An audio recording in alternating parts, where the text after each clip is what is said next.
Lone Star Planet. Lone Star Planet by H. Beam Piper and John J. McGuire. Chapter 1. They started giving me the business as soon as I came through the door into the secretary's outer office. There was Ethel Quangley, the secretary's receptionist, at her desk. There was Cortland Staines, the assistant secretary to the undersecretary for economic penetration, and Norman Gazarin from protocol, and Toby Lauder from humanoid people's affairs, and Raoul Javier, and Hans Manteuffel, and Olga Resnick. It was a wonder there weren't more of them watching the condemned man's march to the gibbet. The word that the secretary had called me in must have gotten all over the department since the offices had opened. Mr.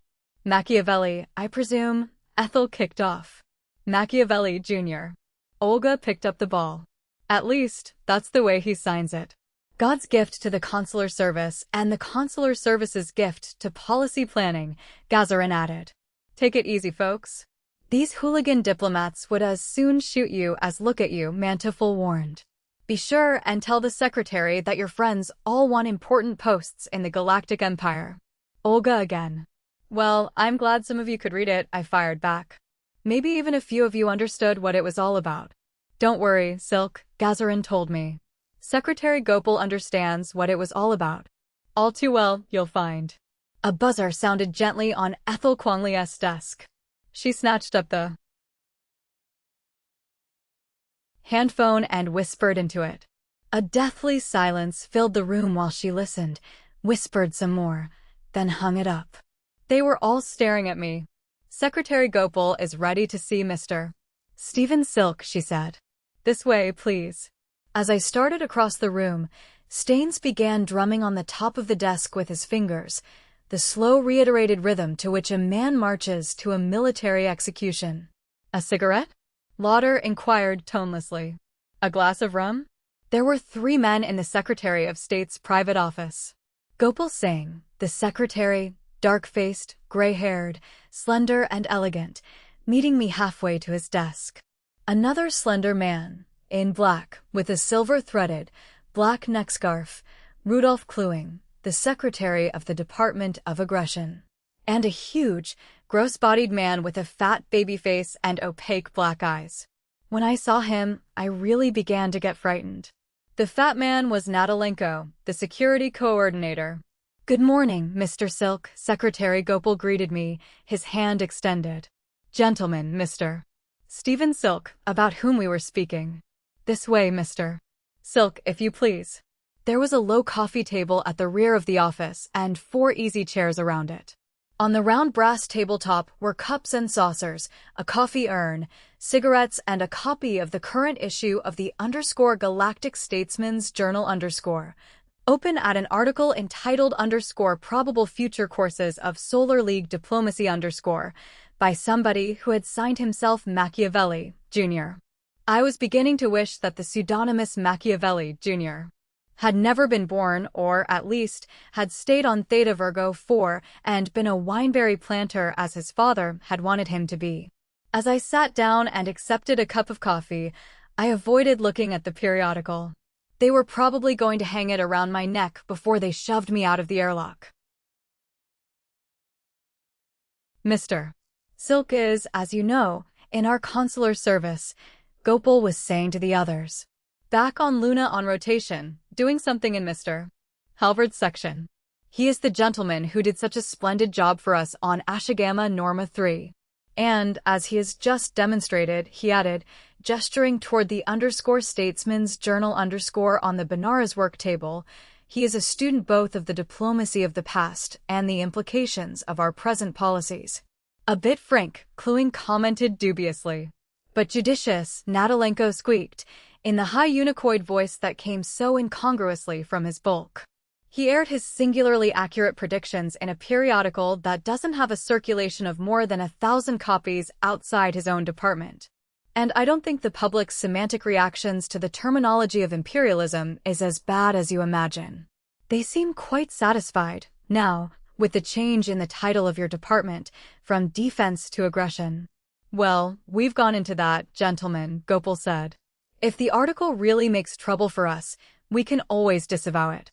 There's no censorship of the _journal_. And Mr. Silk won't be around to draw fire on us.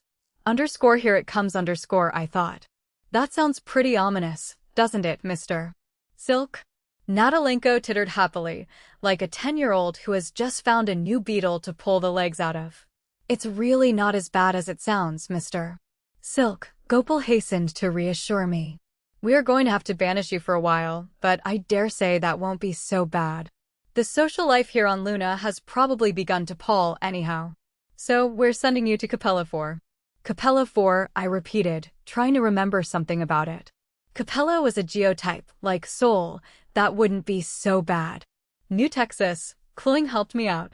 Underscore oh, God no, underscore I thought. It happens that we need somebody of your sort on that planet, Mr. Silk, Gopal said. Some of the trouble is in my department and some of it is in Mr. Cluing's. For that reason, perhaps it would be better if Coordinator Natalenko explained it to you. You know, I assume, our chief interest in New Texas? Natalenko asked. I had some of it for breakfast, sir, I replied. Super cow. Natalenko tittered again.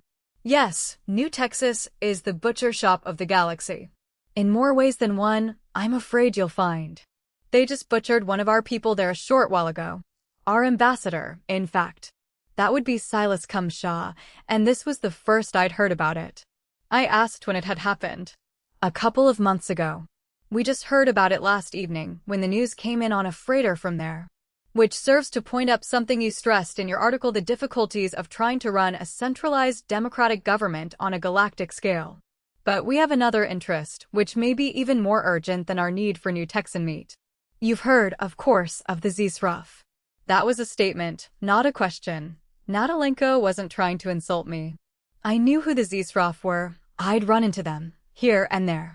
One of the extrasolar intelligent humanoid races, who seemed to have been evolved from canine or canine-like ancestors, instead of primates.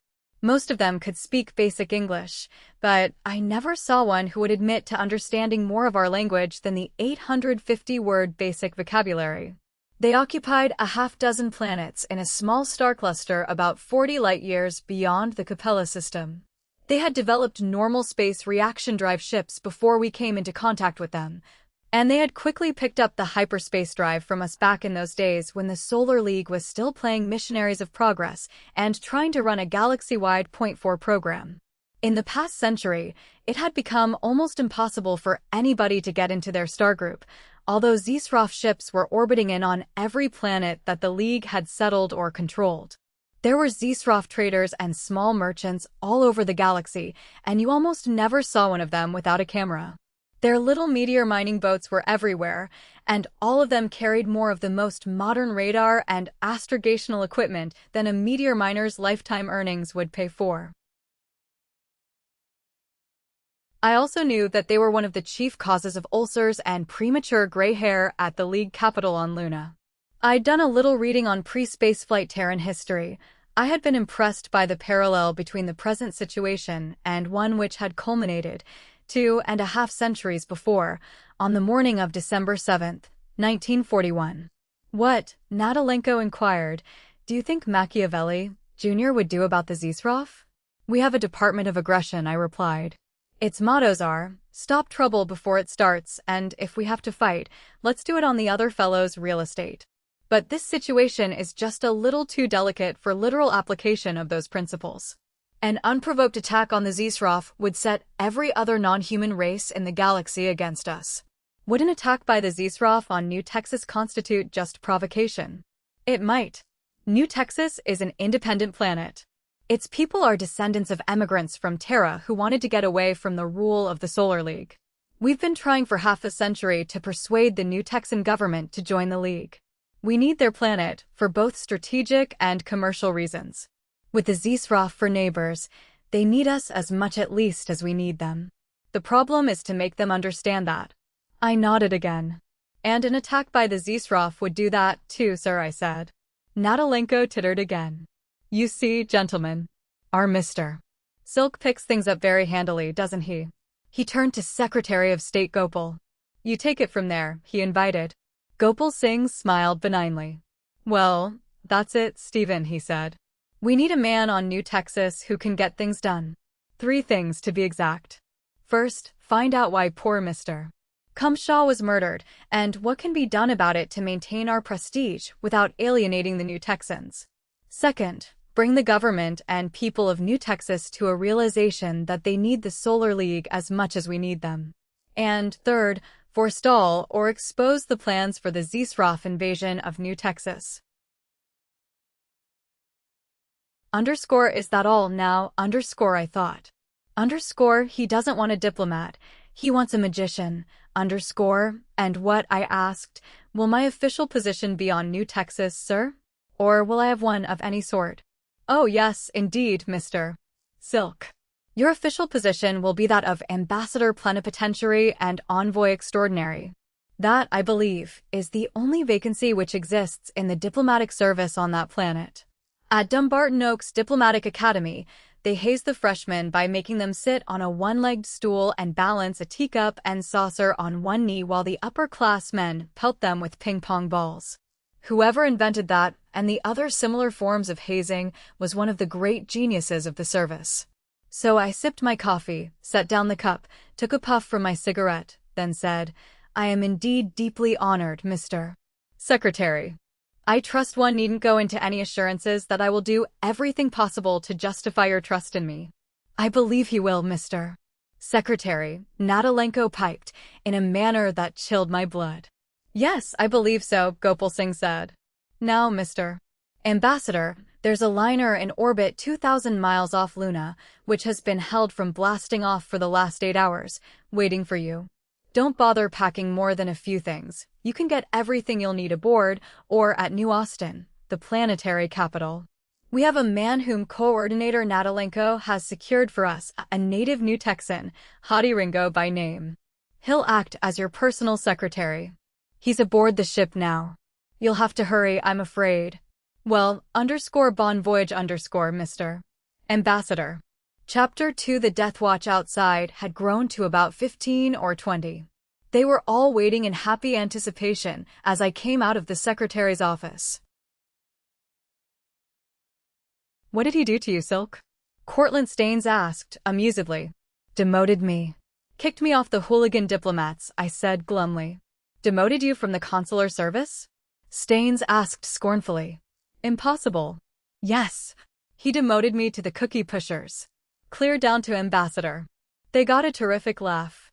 I went out, wondering what sort of noises they'd make the next morning when the appointments sheet was posted. I gathered a few things together, mostly small personal items and all the microfilms that I could find on New Texas, then got aboard the Space Navy cutter that was waiting to take me to the ship. It was a 4-hour trip, and I put in the time going over my hastily assembled microfilm library and using a stenophone to dictate a reading list for the space trip. As I rolled up the stenophone tape, I wondered what sort of secretary they had given me, and, in passing, why Natalenko's department had furnished him. Hadi Ringo.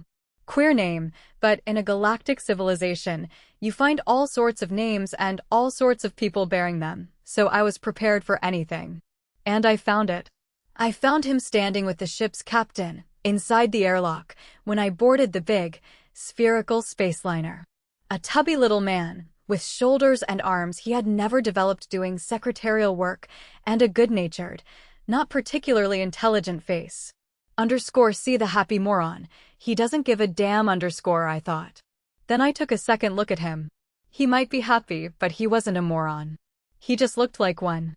Natalenko's people often did, as one of their professional assets. I also noticed that he had a bulge under his left armpit the size of an 11mm Army automatic. He was, I'd been told, a native of New Texas. I gathered, after talking with him for a while, that he had been away from his home planet for over 5 years, was glad to be going back, and especially glad that he was going back under the protection of Solar League diplomatic immunity. In fact, I rather got the impression that, without such protection, he wouldn't have been going back at all. I made another discovery. My personal secretary, it seemed, couldn't read stenotype. I found that out when I gave him the tape I'd dictated aboard the cutter to transcribe for me. Gosh, boss. I can't make anything out of this stuff, he confessed, looking at the combination shorthand braille that my voice had put onto the tape. "Well, then, put it in a player and transcribe it by ear," I told him. He didn't seem to realize that that could be done. "How did you come to be sent as my secretary, if you can't do secretarial work?" I wanted to know. He got out a bag of tobacco and a book of papers and began rolling a cigarette with one hand. "Why, shucks, boss, nobody seemed to think I'd have to do this kind of work," he said. "I was just sent along to show you the way around New Texas and see you don't get into no trouble." He got his handmade cigarette drawing and hitched the strap that went across his back and looped under his right arm. "A guy that don't know the way around can get into a lot of trouble on New Texas. If you call gettin' killed trouble." So he was a bodyguard. And I wondered what else he was. One thing, it would take him 42 years to send a radio message back to Luna, and I could keep track of any other messages he sent, in letters or on tape, by ships. In the end, I transcribed my own tape and settled down to laying out my 3-week study course on my new post. I found, however, that the whole thing could be learned in a few hours. The rest of what I had was duplication, some of it contradictory, and it all boiled down to this. Capella 4 had been settled during the first wave of extrasolar colonization after the Fourth World or First Interplanetary War. Sometime around 2100, the settlers had come from a place in North America called Texas, one of the old United States. They had a lengthy history: independent republic, admission to the United States, secession from the United States, reconquest by the United States, and general intransigence under the United States, the United Nations, and the Solar League. When the laws of non-Einsteinian physics were discovered and the hyperspace drive was developed, practically the entire population of Texas had taken to space to find a new home and independence from everybody. They had found Capella 4, a Terra-type planet with a slightly higher mean temperature, a lower mass and lower gravitational field, about 1/4 water and 3/4 land surface, at a stage of evolutionary development approximately that of Terra during the late Pliocene. They also found Super Cow, a big mammal looking like the unsuccessful attempt of a hippopotamus to impersonate a dachshund and about the size of a nuclear steam locomotive. On New Texas plains, there were billions of them. Their meat was fit for the gods of Olympus. So New Texas had become the meat supplier to the galaxy. There was very little in any of the microfilm books about the politics of New Texas, and such as it was very scornful. There were such expressions as anarchy tempered by assassination and grotesque parody of democracy. There would, I assumed, be more exact information in the material which had been shoved into my hand just before boarding the cutter from Luna, in a package labeled _top secret, to be opened only in space, after the first hyperjump. There was also a big trunk that had been placed in my suite, sealed and bearing the same instructions. I got haughty out of the suite as soon as the ship had passed out of the normal space-time continuum, locked the door of my cabin, and opened the parcel. It contained only 2 loose-leaf notebooks, both labeled with the Solar League and department seals, both adorned with the customary bloodthirsty threats against the unauthorized and the indiscreet. They were numbered _1_ and _2_. _1_ contained 4 pages. On the first, I read, Final message of the first Solar League ambassador to New Texas, Andrew Jackson Hickok __. I agree with none of the so-called information about this planet on file with the State Department on Luna. The people of New Texas are certainly not uncouth barbarians.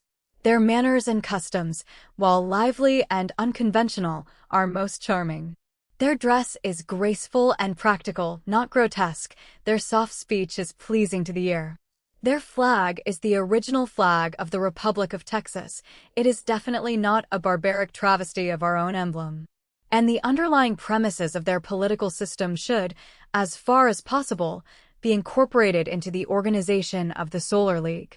Here politics is an exciting and exacting game, in which only the true representative of all the people can survive. Department addendum __. After 5 years on New Texas, Andrew Jackson Hickok resigned, married a daughter of a local rancher, and became a naturalized citizen of that planet. He is still active in politics there, often in opposition to Solar League policies. Underscore that didn't sound like too bad an advertisement for the planet. I was even feeling cheerful when I turned to the next page and underscore final message of the second Solar League ambassador to New Texas, Cyril Godwinson, underscore yes and no, perhaps and perhaps not, pardon me. I agree with everything you say. Yes and no, perhaps and perhaps not, pardon me, I agree. Underscore department addendum underscore after 7 years on New Texas, Ambassador Godwinson was recalled. Adjudged hopelessly insane, underscore and then, underscore final message of the third Solar League ambassador to New Texas R.F. Gullies underscore I find it very pleasant to inform you that when you are reading this, I will be dead. Underscore department addendum underscore committed suicide after 6 months on New Texas.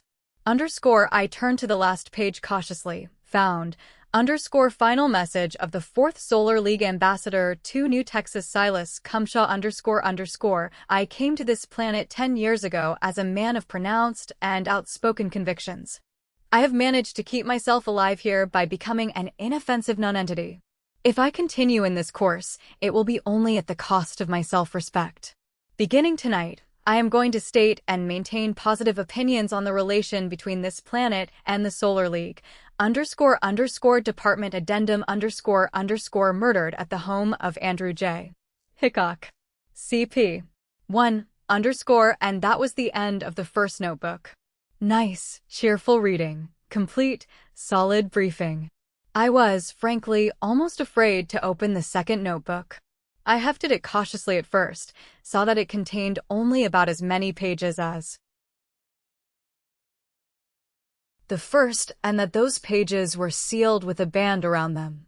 I took a quick peek, read the words on the band, underscore before reading, open the sealed trunk which has been included with your luggage, underscore so I laid aside the book and dragged out the sealed trunk, hesitated, then opened it.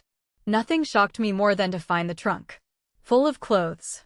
There were 4 pairs of trousers, light blue, dark blue, gray, and black, with wide cuffs at the bottoms. There were 6 or 8 shirts, their colors running the entire spectrum in the most violent shades. There were a couple of vests. There were 2 pairs of short boots with high heels and fancy leatherworking, and a couple of hats with 4-inch brims. And there was a wide leather belt, practically a leather corset. I stared at the belt, wondering if I was really seeing what was in front of me. Attached to the belt were a pair of pistols in right and left-hand holsters.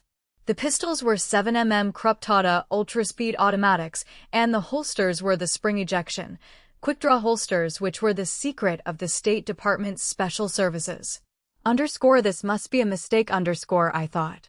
Underscore I'm an ambassador now and ambassadors never carry weapons. Underscore the sanctity of an ambassador's person not only made the carrying of weapons unnecessary, so that an armed ambassador was a contradiction of diplomatic terms, but it would be an outrageous insult to the nation to which he had been accredited. Like taking a poison taster to a friendly dinner. Maybe I was supposed to give the belt and the holsters to Haughty Ringo. So I tore the sealed band off the second notebook and read through it. I was to wear the local costume on New Texas. That was something unusual. Even in the hooligan diplomats, we leaned over backward in wearing Terran costume to distinguish ourselves from the people among whom we worked. I was further advised to start wearing the high boots immediately on shipboard to accustom myself to the heels. These, I was informed, were traditional. They had served a useful purpose in the early days on Terran, Texas, when all travel had been on horseback. On horseless and mechanized New Texas, they were a useless but venerated part of the cultural heritage. There were bits of advice about the hat and the trousers, which for some obscure reason were known as levis. And I was informed, as an order, that I was to wear the belt and the pistols at all times outside the embassy itself. That was all of the second notebook. The 2 notebooks, plus my conversation with Gopal, Kluing, and Natalenko, completed my briefing for my new post. I slid off my shoes and pulled on a pair of boots. They fitted perfectly. Evidently, I had been tapped for this job as soon as word of Silas Cumshaw's death had reached Luna, and there must have been some fantastic hurrying to get my outfit ready. I didn't like that any too well, and I liked the order to carry the pistols even less. Not that I had any objection to carrying weapons, per se. I had been born and raised on Theta Virgo 4, where the children aren't allowed outside the house unattended until they've learned to shoot. But I did have strenuous objections to being sent, virtually ignorant of local customs, on a mission where I was ordered to commit deliberate provocation of the local government, immediately on the heels of my predecessor's violent death. The author of _probable future courses of Solar League Diplomacy _ had recommended the use of provocation to justify conquest. If the New Texans murdered 2 Solar League ambassadors in a row, nobody would blame the League for moving in with a space fleet and an army. I was beginning to understand how Dr. Gilliton must have felt while his neck was being shoved into his own invention. I looked again at the notebooks, each marked in red. _familiarize yourself with contents and burn or disintegrate. I'd have to do that, of course. There were a few non-humans and a lot of non-League people aboard this ship. I couldn't let any of them find out what we considered a full briefing for a new ambassador. So I wrapped them in the original package and went down to the lower passenger zone, where I found the ship's third officer.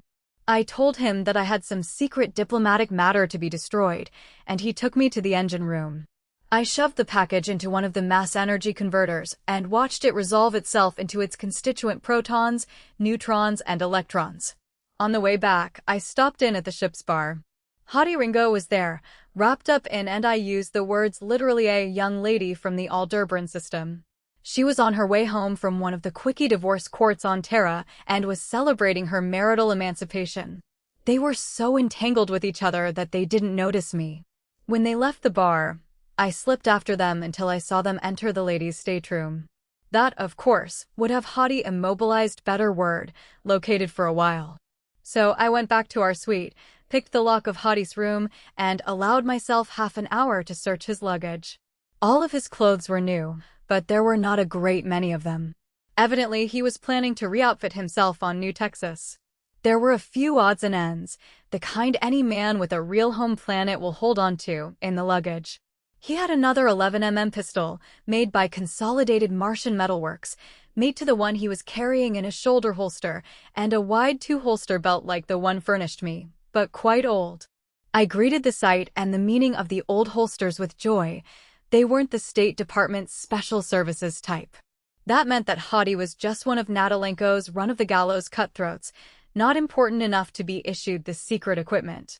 But I was a little worried over what I found hidden in the lining of one of his bags, a letter addressed to Space Commander Lucius C. Stonehenge, Aggression Department Attaché, New Austin Embassy. I didn't have either the time or the equipment to open it. But, knowing our various departments, I tried to reassure myself with the thought that it was only a letter of credence, with the real message to be delivered orally. About the real message I had no doubts. Arranged the murder of Ambassador Stephen Silk in such a way that it looks like another New Texan job. Starting that evening or what passed for evening aboard a ship in hyperspace. Hottie and I began a positively epical binge together. I had it figured this way: as long as we were on board ship, I was perfectly safe. On the ship, in fact, Hottie would definitely have given his life to save mine. I'd have to be killed on New Texas to give Cluing's boys their excuse for moving in. And there was always the chance, with no chance too slender for me to ignore, that I might be able to get Hottie drunk enough to talk, yet still be sober enough myself to remember what he said. Exact times, details, faces, names came to me through a sort of hazy blur as Hottie and I drank something he called Super Bourbon, a New Texan drink that Bourbon County, Kentucky, would never have recognized. They had no corn on New Texas. This stuff was made out of something called Superams. There were at least 2 things I got out of the binge. First, I learned to slug down the national drink without batting an eye. Second, I learned to control my expression as I uncovered the fact that everything on New Texas was super something. I was also cautious enough, before we really got started, to leave my belt and guns with the purser. I didn't want Hottie poking around those secret holsters. And I remember telling the captain to radio New Austin as soon as we came out of our last hyperspace jump, then to send the ship's doctor around to give me my hangover treatments. But the one thing I wanted to remember, as the hangover shots brought me back to normal life, I found was the one thing I couldn't remember. What was the name of that girl, a big, beautiful blonde who joined the party along with Hottie's grass widow from Aldebaran and stayed with it to the end? Damn, I wished I could remember her name. When we were 15,000 miles off-planet and the lighters from New Austin Spaceport were reported on the way, I got into the skin-tight Levis, the cataclysmic-colored shirt, and the loose vest, tucked my big hat under my arm, and went to the purser's office for my guns, buckling them on. When I got back to the suite, Hottie had put on his pistols and was practicing quick draws in front of the mirror. He took one look at my armament and groaned. "You're gonna get yourself killed for sure, with that rig, and them pop guns," he told me. "These pop guns'll shoot harder and make bigger holes than that pair of museum pieces you're carrying," I replied. "And them holsters," Hottie continued. "Why, it'd take all day to get your guns out of them. You better let me find you a real rig when we get to New Austin." There was a chance, of course, that he knew what I was using and wanted to hide his knowledge. I doubted that. "Sure, you State Department guys always know everything," he went on. "Like them microfilm books you was readin'. I try to tell you what things is really like on New Texas, and you let it go in one ear and out the other." Then he wandered off to say goodbye to the grass widow from Aldebaran, leaving me to make the last-minute check on the luggage. I was hoping I'd be able to see that blonde. What underscore was underscore her name? Gail something or other. Let's see, she'd been at some Terran university, and she was on her way home too. To New Texas. Of course. I saw her, half an hour later, in the crowd around the airlock when the lighters came alongside, and I tried to push my way toward her. As I did, the airlock opened, the crowd surged toward it, and she was carried along. Then the airlock closed, after she had passed through and before I could get to it. That meant I'd have to wait for the second lighter. So I made the best of it, and spent the next half hour watching the disk of the planet grow into a huge ball that filled the lower half of the view screen and then lose its curvature, and instead of moving in toward the planet, we were going down toward it. Chapter 3 New Austin Spaceport was a huge place, a good 50 miles outside the city. As we descended, I could see that it was laid out like a wheel, with the landings and the blast-off stands around the hub, and high buildings packing houses and refrigeration plants along the many spokes. It showed a technological level quite out of keeping with the accounts I had read, or the stories Hottie had told, about the simple ranch life of the planet. Might be foreign capital invested there, and I made a mental note to find out whose. On the other hand, Old Texas, on Terra, had been heavily industrialized, so much so that the state itself could handle the gigantic project of building enough spaceships to move almost the whole population into space. Then the landing field was rushing up at us, with the nearer ends of the roadways and streets drawing close and the far ends lengthening out away from us. The other lighter was already down, and I could see a crowd around it. There was a crowd waiting for us when we got out and went down the escalators to the ground, and as I had expected, a special group of men waiting for me. They were headed by a tall, slender individual in the short black Eisenhower jacket, gray striped trousers, and black Homburg that was the uniform of the diplomatic service, alias the Cookie Pushers. Over their heads at the other rocket boat, I could see the gold-gleaming head of the girl I'd met on the ship. I tried to push through the crowd and get to her. As I did, the Cookie Pusher got in my way. "Mr. Silk. Mr. Ambassador. Here we are," he was clamoring. "The car for the embassy is right over here." He clutched my elbow. "You have no idea how glad we all are to see you, Mr. Ambassador." Yes, of course. "Now, there's somebody over there I have to see at once." I tried to pull myself loose from his grasp. Across the concrete between the two lighters, I could see the girl push out of the crowd around her and wave a hand to me. I tried to yell to her, but just then another lighter, loaded with freight, started to lift out at another nearby stand, with the roar of half a dozen Niagaras. The thin man in the striped trousers added to the uproar by shouting into my ear and pulling at me. "We haven't time." He finally managed to make himself heard. "We're dreadfully late now, sir. You must come with us." Hottie, too, had caught hold of me by the other arm. "Come on, boss. There's gotta be some reason why he's got himself in an uproar about whatever it is. You'll see her again."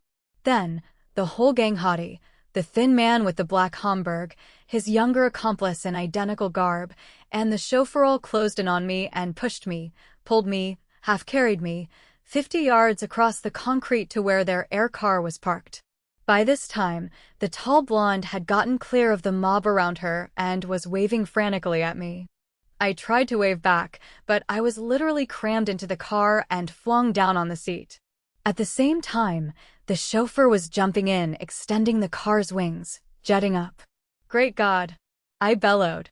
"This is the damnedest piece of impudence I've ever had to suffer from any subordinates in my whole State Department experience. I want an explanation out of you, and it'd better be a good one." There was a deafening silence in the car for a moment. The thin man moved himself off my lap, then sat there looking at me with the heartbroken eyes of a friendly dog that had just been kicked for something which wasn't really its fault. "Mr. Ambassador, you can't imagine how sorry we all are, but if we hadn't gotten you away from the spaceport and to the embassy at once, we would all have been much sorrier." "Somebody here gunning for the ambassador?" Hottie demanded sharply. "Oh no. I hadn't even thought of that," the thin man almost gibbered. "But your presence at the embassy is of immediate and urgent necessity. You have no idea of the state into which things have gotten." "Oh, pardon me, Mr. Ambassador. I am Gilbert W. Thrombly, your charge d'affaires." I shook hands with him. "And Mr. Benito Gomez, the secretary of the embassy." I shook hands with him, too, and started to introduce Mr. Hottie Ringo. Hottie, however, had turned to look out the rear window. Immediately, he gave a yelp. "We got a tail, boss. 2 of them. Look back there." There were 2 black 8-passenger air cars of the same model, whizzing after us, making an obvious effort to overtake us. The chauffeur cursed and fired his auxiliary jets, then his rocket booster. Immediately, black rocket fuel puffs shot away from the pursuing air cars. Hottie turned in his seat, cranked open a porthole slit in the window, and poked one of his 11mm out, letting the whole clip go. Thrombly and Gomez slid down onto the floor, and both began trying to drag me down with them, imploring me not to expose myself. As far as I could see, there was nothing to expose myself to. The other cars kept coming, but neither of them were firing at us. There was also no indication that Hottie's salvo had had any effect on them. Our chauffeur went into a perfect frenzy of twisting and dodging, at the same time using his radiophone to tell somebody to get the goddamn gate open in a hurry. I saw the blue skies and green plains of New Texas replacing one another above, under, in front of, and behind us. Then the car set down on a broad stretch of concrete, the wings were retracted, and we went whizzing down a city street. We whizzed down a number of streets. We cut corners on 2 wheels, and on 1 wheel, and I was prepared to swear on no wheels. A couple of times, with the wings retracted, we actually jetted into the air and jumped over vehicles in front of us, landing again with bone-shaking jolts. Then we made an abrupt turn and shot in under a concrete arch, and a big door banged shut behind us, and we stopped, in the middle of a wide patio, the front of the car a few inches short of a fountain. 4 or 5 people, in diplomatic striped trousers, local dress, and the uniform of the Space Marines, came running over. Thrombly pulled himself erect and half climbed, half fell, out of the car. Gomez got out on the other side with Hottie. I climbed out after Thrombly. A tall, sandy-haired man in the uniform of the Space Navy came over.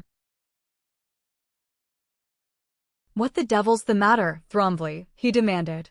Then, seeing me, he gave me as much of a salute as a naval officer will ever bestow on anybody in civilian clothes. "Mr.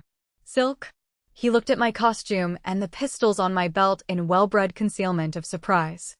"I'm your military attaché, Stonehenge, Space Commander, Space Navy." I noticed that Hottie's ears had pricked up, but he wasn't making any effort to attract Stonehenge's attention. I shook hands with him, introduced Hadi, and offered my cigarette case around. You seem to have had a hectic trip from the spaceport, Mr. Ambassador. What happened? Thrombly began accusing our driver of trying to murder the lot of us. Hadi brushed him aside and explained, just after we took off, 2 other cars took off after us. We speeded up, and they speeded up, too. Then your flyboy here got fancy. That shook them off. Time we got into the city, we'd dropped them. Nice job of driving. Probably saved our lives. Shucks, that wasn't nothing, the driver disclaimed. When you drive for politicians, you're either good or you're good and dead. I'm surprised they started so soon, Stonehenge said. Then he looked around at my fellow passengers, who seemed to have realized, by now, that they were no longer dangling by their fingernails over the brink of the grave. But gentlemen, let's not keep the ambassador standing out here in the hot sun. So we went over the arches at the side of the patio, and were about to sit down when one of the embassy servants came up, followed by a man in a loose vest and blue levis and a big hat. He had a pair of automatics in his belt, too. I'm Captain Nelson, New Texas Rangers, he introduced himself. Which one of you all is Mr. Stephen Silk? I admitted it. The ranger pushed back his wide hat and grinned at me. I just can't figure this out, he said. You're in the right place and the right company, but we got a report from a mighty good source that you'd been kidnapped at the spaceport by a gang of thugs.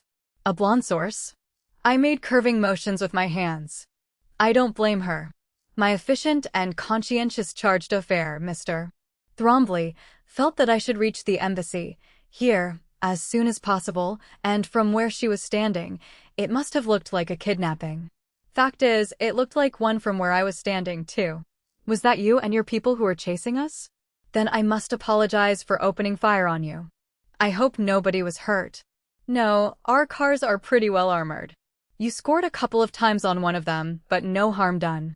I reckon after what happened to Silas Cumshaw, you had a right to be suspicious. I noticed that refreshments, including several bottles, had been placed on a big wicker table under the arched veranda. Can I offer you a drink, Captain, in token of mutual amity? I asked. Well, no, I'd like to, Mr. Ambassador, but I'm on duty. He began. You can't be. You're an officer of the planetary government of New Texas, and in this embassy, you're in the territory of the Solar League. That's right now, Mr. Ambassador, he grinned. Extraterritoriality. Wonderful thing, extraterritoriality. He looked at Hadi, who, for the first time since I had met him, was trying to shrink into the background. And diplomatic immunity, too. Ain't it, Hadi?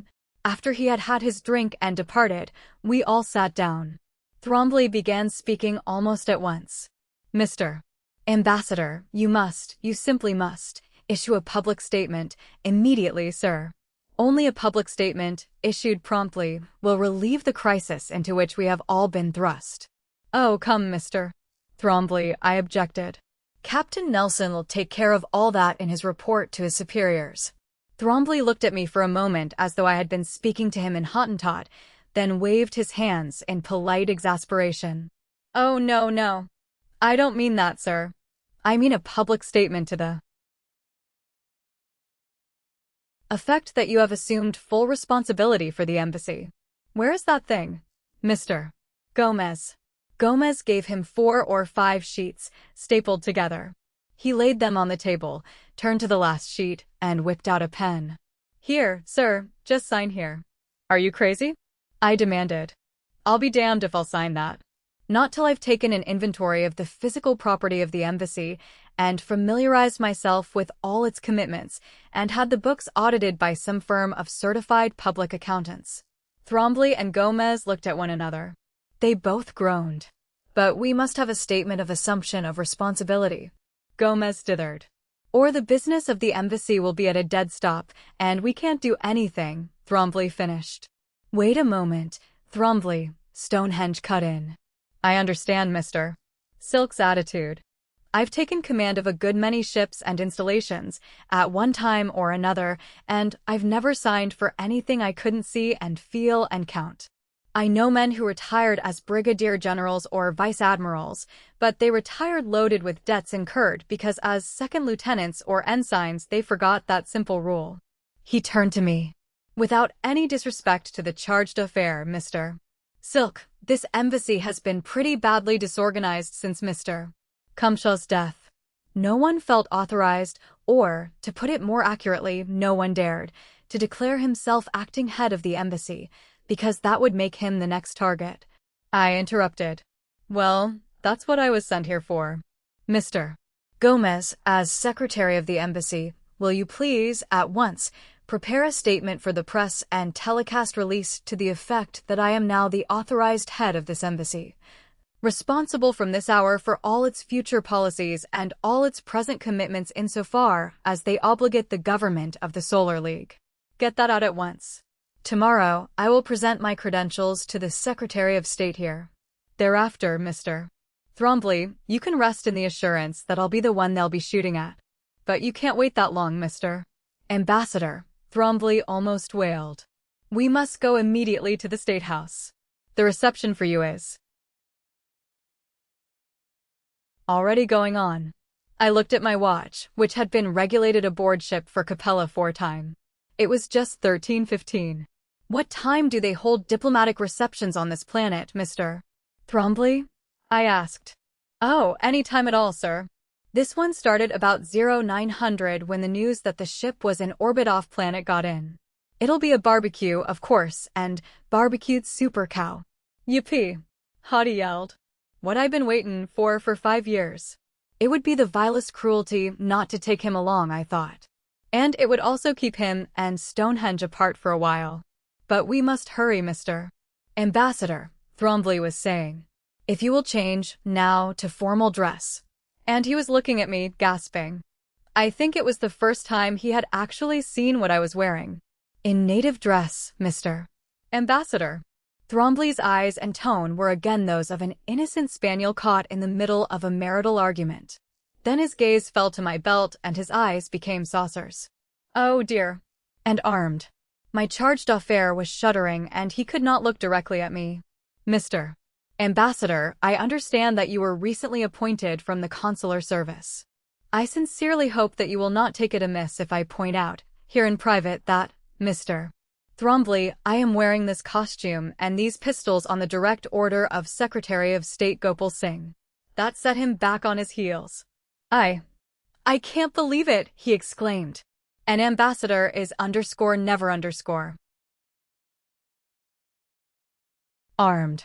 Not when he's dealing with a government which respects the comity of nations and the usages of diplomatic practice. No, I replied. But the fate of Mr. Cumshaw clearly indicates that the government of New Texas is not such a government.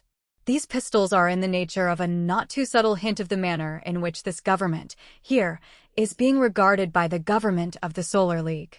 I turned to Stonehenge. Commander, what sort of an embassy guard have we? I asked. Space Marines, Sergeant, and 5 men. I double as guard officer, sir. Very well. Mr. Thrombly insists that it is necessary for me to go to this fish fry or whatever it is immediately. I want 2 men, a driver and an auto rifleman, for my car. And from now on, I would suggest, Commander, that you wear your sidearm at all times outside the embassy. Yes, sir, and this time, Stonehenge gave me a real salute. Well, I must phone the State House, then, Thrombly said. We will have to call on Secretary of State Palm, and then on President Hutchinson. With that, he got up, excused himself, motioned Gomez to follow, and hurried away. I got up, too, and motioned Stonehenge aside. Aboard ship, coming in, I was told that there's a task force of the Space Navy on maneuvers about 5 light years from here, I said. Yes, sir. Task Force Red Blue Green, 5th Space Fleet. Fleet Admiral Sir Rodney Tregascus. Can we get hold of a fast spaceboat with hyperdrive engines in a hurry? 8 or 10 of them always around New Austin Spaceport, available for charter. All right, charter one and get out to that fleet. Tell Admiral Tregascus that the ambassador at New Austin feels in need of protection, possibility of Zesroff invasion. I'll give you written orders. I want the fleet within radio call. How far out would that be, with our facilities? The embassy radio isn't reliable beyond about 60 light minutes, sir. Then tell Sir Rodney to bring his fleet in that close. The invasion, if it comes, will probably not come from the direction of the Zishroff star cluster. They'll probably jump past us and move in from the other side. I hope you don't think I'm having nightmares, Commander. Danger of a Zishroff invasion was pointed out to me by persons on the very highest level on Luna. Stonehenge nodded. I'm always having the same kind of nightmares, sir. Especially since this special envoy arrived here, ostensibly to negotiate a meteor mining treaty. He hesitated for a moment. We don't want the New Texans to know, of course, that you've sent for the fleet? Naturally not. Well, if I can wait till about midnight before I leave, I can get a boat owned, manned and operated by Solar League people. The boat's a dreadful-looking old tub, but she's sound and fast. The gang who own her are pretty notorious characters suspected of smuggling, piracy, and whatnot, but they'll keep their mouths shut if well paid. Then pay them well, I said. And it's just as well you're not leaving at once. When I get back from this clam bake, I'll want to have a general informal council, and I certainly want you in on it. On the way to the State House in the aircar, I kept wondering just how smart I had been. I was pretty sure that the Zishroff was getting ready for a sneak attack on New Texas, and, as Solar League ambassador, I of course had the right to call on the Space Navy for any amount of armed protection. Sending Stonehenge off on what couldn't be less than an 18-hour trip would delay anything he and Hottie might be cooking up, too. On the other hand, with the fleet so near, they might decide to have me rubbed out in a hurry to justify seizing the planet ahead of the Zishroff. I was in that pleasant spot called damned if you do and damned if you don't. Chapter 4. The State House appeared to cover about a square mile of ground, and it was an insane jumble of buildings piled beside and on top of one another, as though it had been in continuous construction ever since the planet was colonized, 80-odd years before. At what looked like one of the main entrances, the car stopped. I told our Marine driver and auto rifleman to park the car and take in the barbecue, but to leave word with the doorman where they could be found.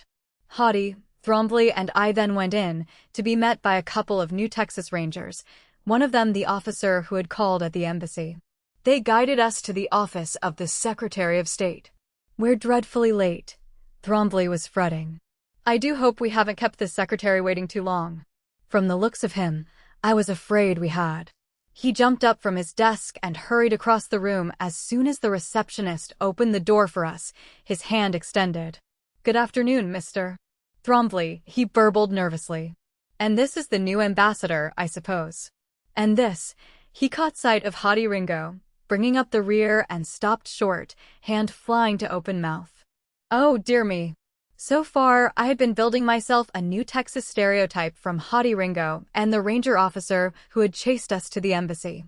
But this frightened little rabbit of a fellow simply didn't fit it. An alien would be justified in assigning him to an entirely different species. Thrombly introduced me. I introduced Hottie as my confidential secretary and advisor. We all shook hands, and Thrombly dug my credentials out of his briefcase and handed them to me, and I handed them to the Secretary of State, Mr. William A. Palm. He barely glanced at them, then shook my hand again fervently and mumbled something about inexpressible pleasure and entirely acceptable to my government. That made me the accredited and accepted ambassador to New Texas. Mr. Palm hoped, or said he hoped, that my stay in New Texas would be long and pleasant.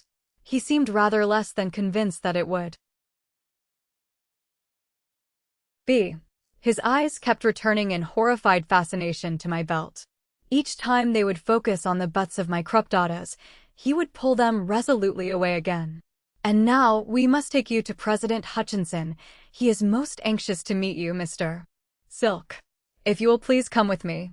4 or 5 rangers who had been loitering the hall outside moved to follow us as we went toward the elevator. Although we had come into the building onto a floor only a few feet above street level, we went down 3 floors from the hallway outside the Secretary of State's office into a huge room, the concrete floor of which was oil-stained, as though vehicles were continually being driven in and out. It was about 100 feet wide and 200 or 300 in length. Daylight was visible through open doors at the end. As we approached them, The rangers fanning out on either side and in front of us. I could hear a perfect bedlam of noise outside, shouting, singing, dance band music, interspersed with the banging of shots. When we reached the doors at the end, we emerged into one end of a big rectangular plaza, at least 500 yards in length. Most of the uproar was centered at the opposite end, where several thousand people, in costumes colored through the whole spectrum, were milling about. There seemed to be at least 2 square dances going on, to the music of competing bands. At the distant end of the plaza, over the heads of the crowd, I could see the piles and tracks of an overhead crane, towering above what looked like an open hearth furnace. Between us and the bulk of the crowd, in a cleared space, 2 medium tanks, heavily padded with mats, were ramming and trying to overturn each other, the mob of spectators crowding as close to them as they dared. The din was positively deafening, though we were at least 200 yards from the center of the crowd. "Oh dear, I always dread these things," Palm was saying. "Yes, absolutely anything could happen," Thrombly twittered. "Man, this is a real barbecue." Hottie gloated. "Now I really feel at home." "Over this way, mister." "Silk," Palm said, guiding me toward the short end of the plaza on our left. "We will see the president and then—" He gulped. "Then we will all go to the barbecue." In the center of the short end of the plaza, dwarfed by the monster bulks of steel and concrete and glass around it, stood a little old building of warm-tinted adobe. I had never seen it before, but somehow it was familiar looking. And then I remembered. Although I had never seen it before, I had seen it pictured many times, pictured under attack, with gun smoke spouting from windows and parapets. I plucked Thrombly's sleeve. "Isn't that a replica of the Alamo?" He was shocked. "Oh dear, Mr. Ambassador, don't let anybody hear you ask that. That's no replica. It is the Alamo. The Alamo." I stood there a moment, looking at it. I was remembering and finally understanding what my psychohistory lessons about the Romantic Freeze had meant.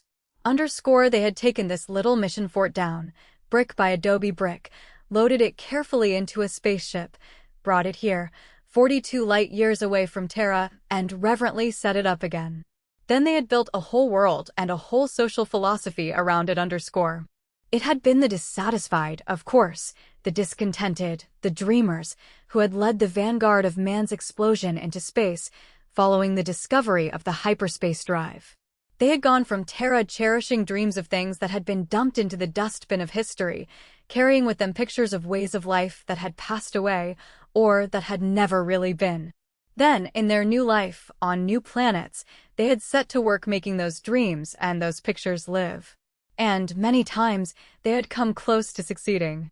These Texans now, they had left behind the cold fact that it had been their state's great industrial complex that had made their migration possible.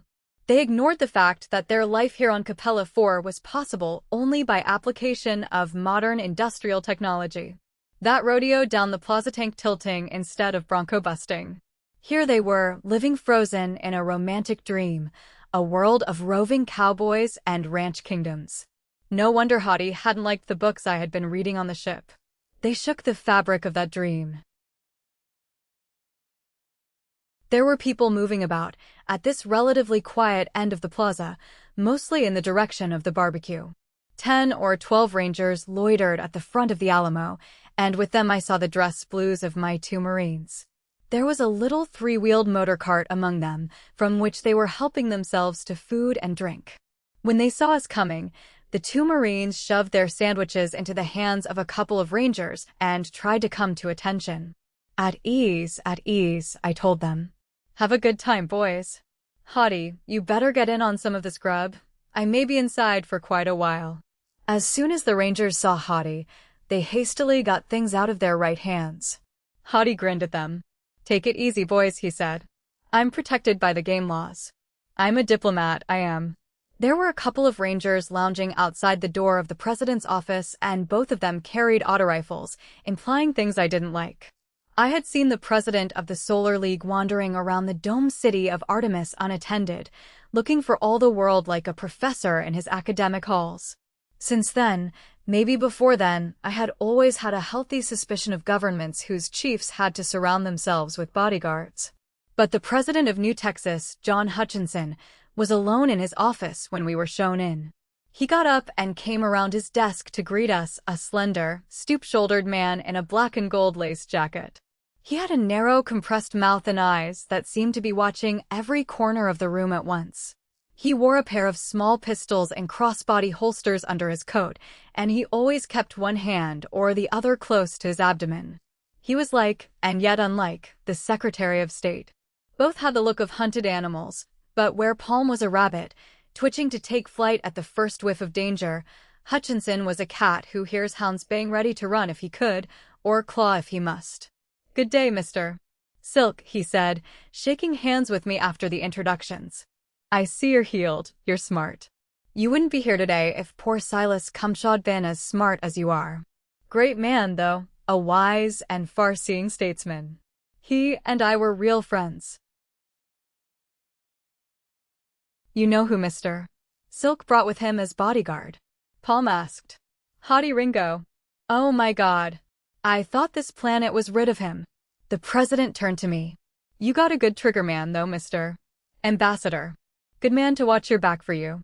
But lot of folks here won't thank you for bringing him back to New Texas." He looked at his watch. "We have time for a little drink before we go outside, Mr. Silk," he said. "Care to join me?" I assented, and he got a bottle of super bourbon out of his desk with 4 glasses. Palm got some water tumblers and brought the pitcher of ice water from the cooler. I noticed that the New Texas Secretary of State filled his 3-ounce liquor glass to the top and gulped it down at once. He might act as though he were descended from a long line of maiden aunts, but he took his liquor in blasts that would have floored a spaceport labor boss. We had another drink, a little slower, and chatted for a while, and then Hutchinson said, regretfully, that we'd have to go outside and meet the folks. Outside, our guards haughty, the 2 Marines, the Rangers who had escorted us from Palm's office, and Hutchinson's retinue surrounded us, and we made our way down the plaza, through the crowd. The din-ear-piercing yells, whistles, cowbells, pistol shots, the cacophony of the 2 dance bands, and the chorus singing, of which I caught only the words, "__ the skies of freedom are above you, __, was as bad as New Year's Eve in Manhattan or Nairobi or New Moscow on Terra. Don't take all this as a personal tribute, Mr. Silk." Hutchinson screamed into my ear. "On this planet, to paraphrase Nietzsche, a good barbecue halloweth any cause." That surprised me at the moment. Later I found out that John Hutchinson was one of the leading scholars on New Texas and had once been president of one of their universities. New Texas Christian, I believe. As we got up onto the platform, close enough to the barbecue pits to feel the heat from them, somebody let off what sounded like a 50mm anti-tank gun 5 or 6 times. Hutchinson grabbed a microphone and bellowed into it, "Ladies and gentlemen, your attention, please." The noise began to diminish slowly until I could hear one voice in the crowd below. "Shut up, you damn fools. We can't eat till this is over." Hutchinson introduced me in very few words. I gathered that lengthy speeches at barbecues were not popular on New Texas. "Ladies and gentlemen," I yelled into the microphone. "Appreciative as I am of this honor, there is one here who is more deserving of your notice than I, one to whom I, also, pay homage. He's over there on the fire, and I want a slice of him as soon as possible." That got a big ovation. There was, beside the water pitcher, a bottle of super bourbon. I ostentatiously threw the water out of the glass, poured a big shot of the corrosive stuff, and downed it. "For God's sake, let's eat." I finished. Then I turned to Thrombly, who was looking like a priest who has just seen the bishop spit in the holy water font. "Stick close to me," I whispered. "Cue me in on the local notables and the other members of the diplomatic corps." Then we all got down off the platform, and a band climbed up and began playing one of those raucous cowboy ballads, which had originated in Manhattan about the middle of the 20th century. "The sandwiches'll be here in a moment, Mr. Ambassador," Hutchinson screamed in effect, whispered in my ear. "Don't feel any reluctance about shaking hands with a sandwich in your other hand. That's standard practice here. You struck just the right note up there." That business with the liquor was positively inspired.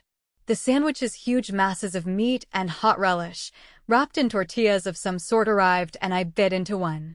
I'd been eating Super Cow all my life, frozen or electron-beamed for transportation, and now I was discovering that I had never really eaten Super Cow before.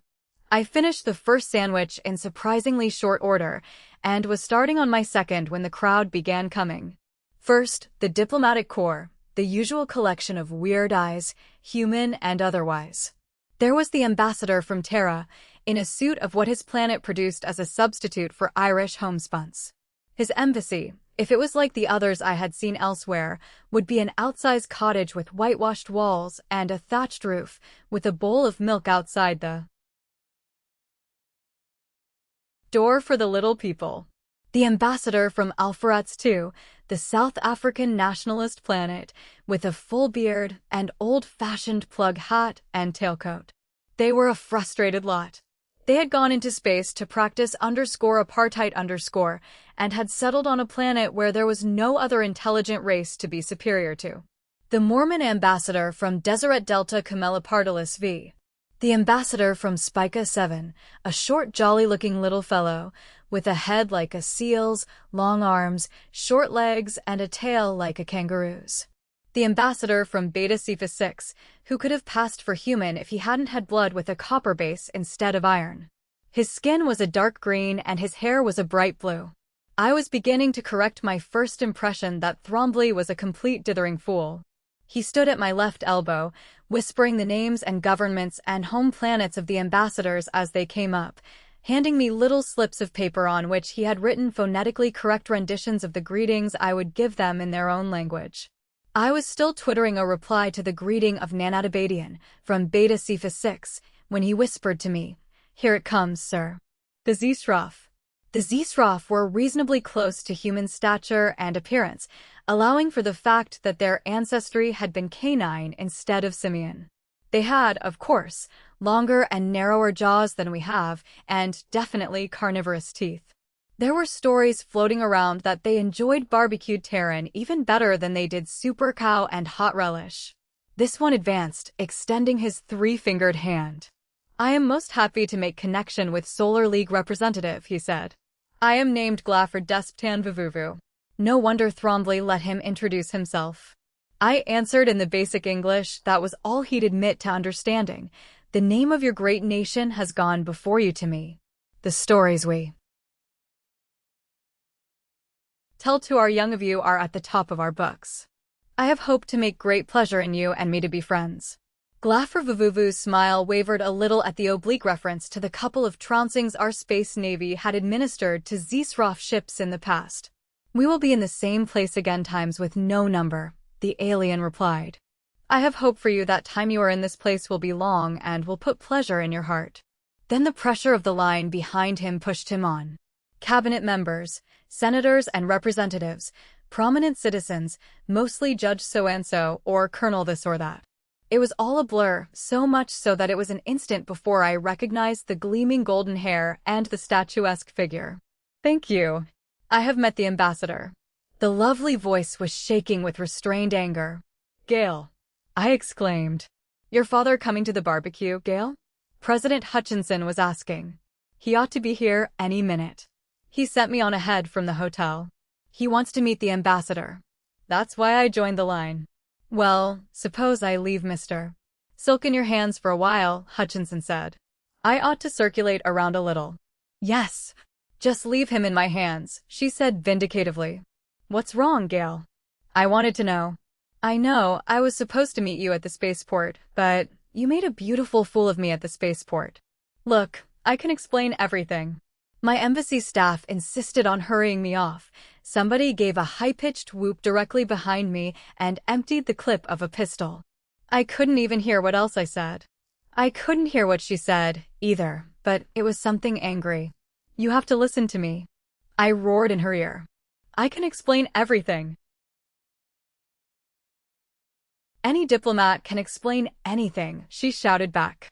"Look, Gale, you're hanging an innocent man." I yelled back at her. "I'm entitled to a fair trial." Somebody on the platform began firing his pistol within inches of the loudspeakers, and it sounded like an H-bomb going off. She grabbed my wrist and dragged me toward a door under the platform. "Down here," she yelled. "And this better be good, Mr. Silk." We went down a spiral ramp, lighted by widely scattered overhead lights. "Space attack shelter," she explained. "And look, what goes on in spaceships is one thing, but it's as much as a girl's reputation is worth to come down here during a barbecue." There seemed to be quite few girls at that barbecue who didn't care what happened to their reputations. We discovered that after looking into a couple of passageways that branched off the entrance. "Over this way," Gale said, "Confederate Courts building." "There won't be anything going on over here now." I told her with as much humorous detail as possible about how Thrombly had shanghaied me to the embassy and about the chase by the Rangers. Before I was half through, she was laughing heartily, all traces of her anger gone. Finally, we came to a stairway, and at the head of it to a small door. "It's been 4 years that I've been away from here," she said. "I think there's a reading room of the law library up here. Let's go in and enjoy the quiet for a while." But when we opened the door, there was a ranger standing inside. "Come to see a trial, Mr. Silk?" "Oh, hello, Gale. Just in time. They're going to prepare for the next trial." As he spoke, something clicked at the door. Gale looked at me in consternation. "Now we're locked in," she said. "We can't get out till the trial's over." Chapter 5. I looked around. We were on a high balcony at the end of a long, narrow room. In front of us, windows rose to the ceiling, and it was evident that the floor of the room was about 20 feet below ground level. Outside, I could see the barbecue still going on, but not a murmur of noise penetrated to us. What seemed to be the judge's bench was against the outside wall, under the tall windows. To the right of it was a railed stand with a chair in it, and in front, arranged in U-shape, were 3 tables at which a number of men were hastily conferring. There were 9 judges in a row on the bench, all in black gowns. The spectators' seats below were filled with people, and there were quite a few up here on the balcony. "What is this? Supreme Court?" I asked as Gale piloted me to a couple of seats where we could be alone. "No, Court of Political Justice," she told me. "This is the court that's going to try those 3 Bonney brothers who killed Mr. Cumshaw." It suddenly occurred to me that this was the first time I had heard anything specific about the death of my predecessor. "That isn't the trial that's going on now, I hope?" "Oh no, that won't be for a couple of days. Not till after you can arrange to attend." "I don't know what this trial is. I only got home today myself." "What's the procedure here?" I wanted to know. "Well, those 9 men are judges," she began. "The one in the middle is President Judge Nelson. You've met his son, the ranger officer who chased you from the spaceport. He's a regular jurist. The other 8 are prominent citizens who are drawn from a panel, like a jury. The men at the table on the left are the prosecution, friends of the politician who was killed. And the ones on the right are the defense. They'll try to prove that the dead man got what was coming to him. The ones in the middle are friends of the court. They're just anybody who has any interest in the case, people who want to get some point of law cleared up, or see some precedent established, or something like that." "You seem to assume that this is a homicide case," I mentioned. "They generally are. Sometimes mayhem, or wounding, or simple assault, but there had been some sort of conference going on in the open space of floor between the judge's bench and the 3 tables. It broke up now, and the judge in the middle rapped with his gavel. "Are you gentlemen ready?" he asked. "All right then. Court of Political Justice of the Confederate Continents of New Texas is now in session. Case of the Friends of S. Austin Maverick, deceased, late of James Bowie Continent, versus Wilbur Whately." "My God, did somebody finally kill a U.S. Maverick?" Gale whispered. On the center table, in front of the friends of the court, both sides seemed to have piled their exhibits. Among the litter I saw some torn clothing, a big white sombrero covered with blood, and a long machete.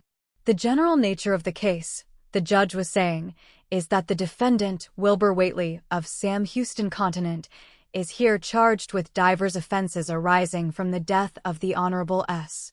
Austin Maverick, whom he killed on the front steps of the Legislative Assembly building, here in New Austin, Underscore what goes on here. Underscore I thought angrily. Underscore this is the rankest instance of a prejudged case I've ever seen. Underscore I started to say as much to Gail, but she hushed me. I want to hear the specifications, she said. A man at the prosecution table had risen. Please the court, he began. The defendant, Wilbur Whately, is here charged with political irresponsibility and excessive atrocity in exercising his constitutional right of criticism of a practicing politician.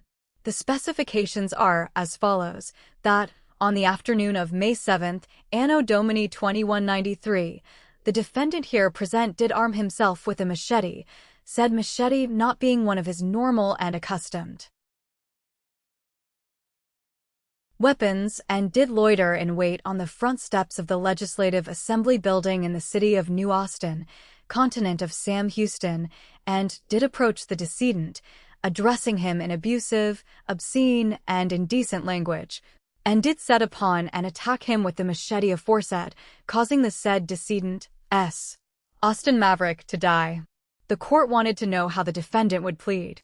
Somebody, without bothering to rise, said, "Not guilty, Your Honor," from the defense table.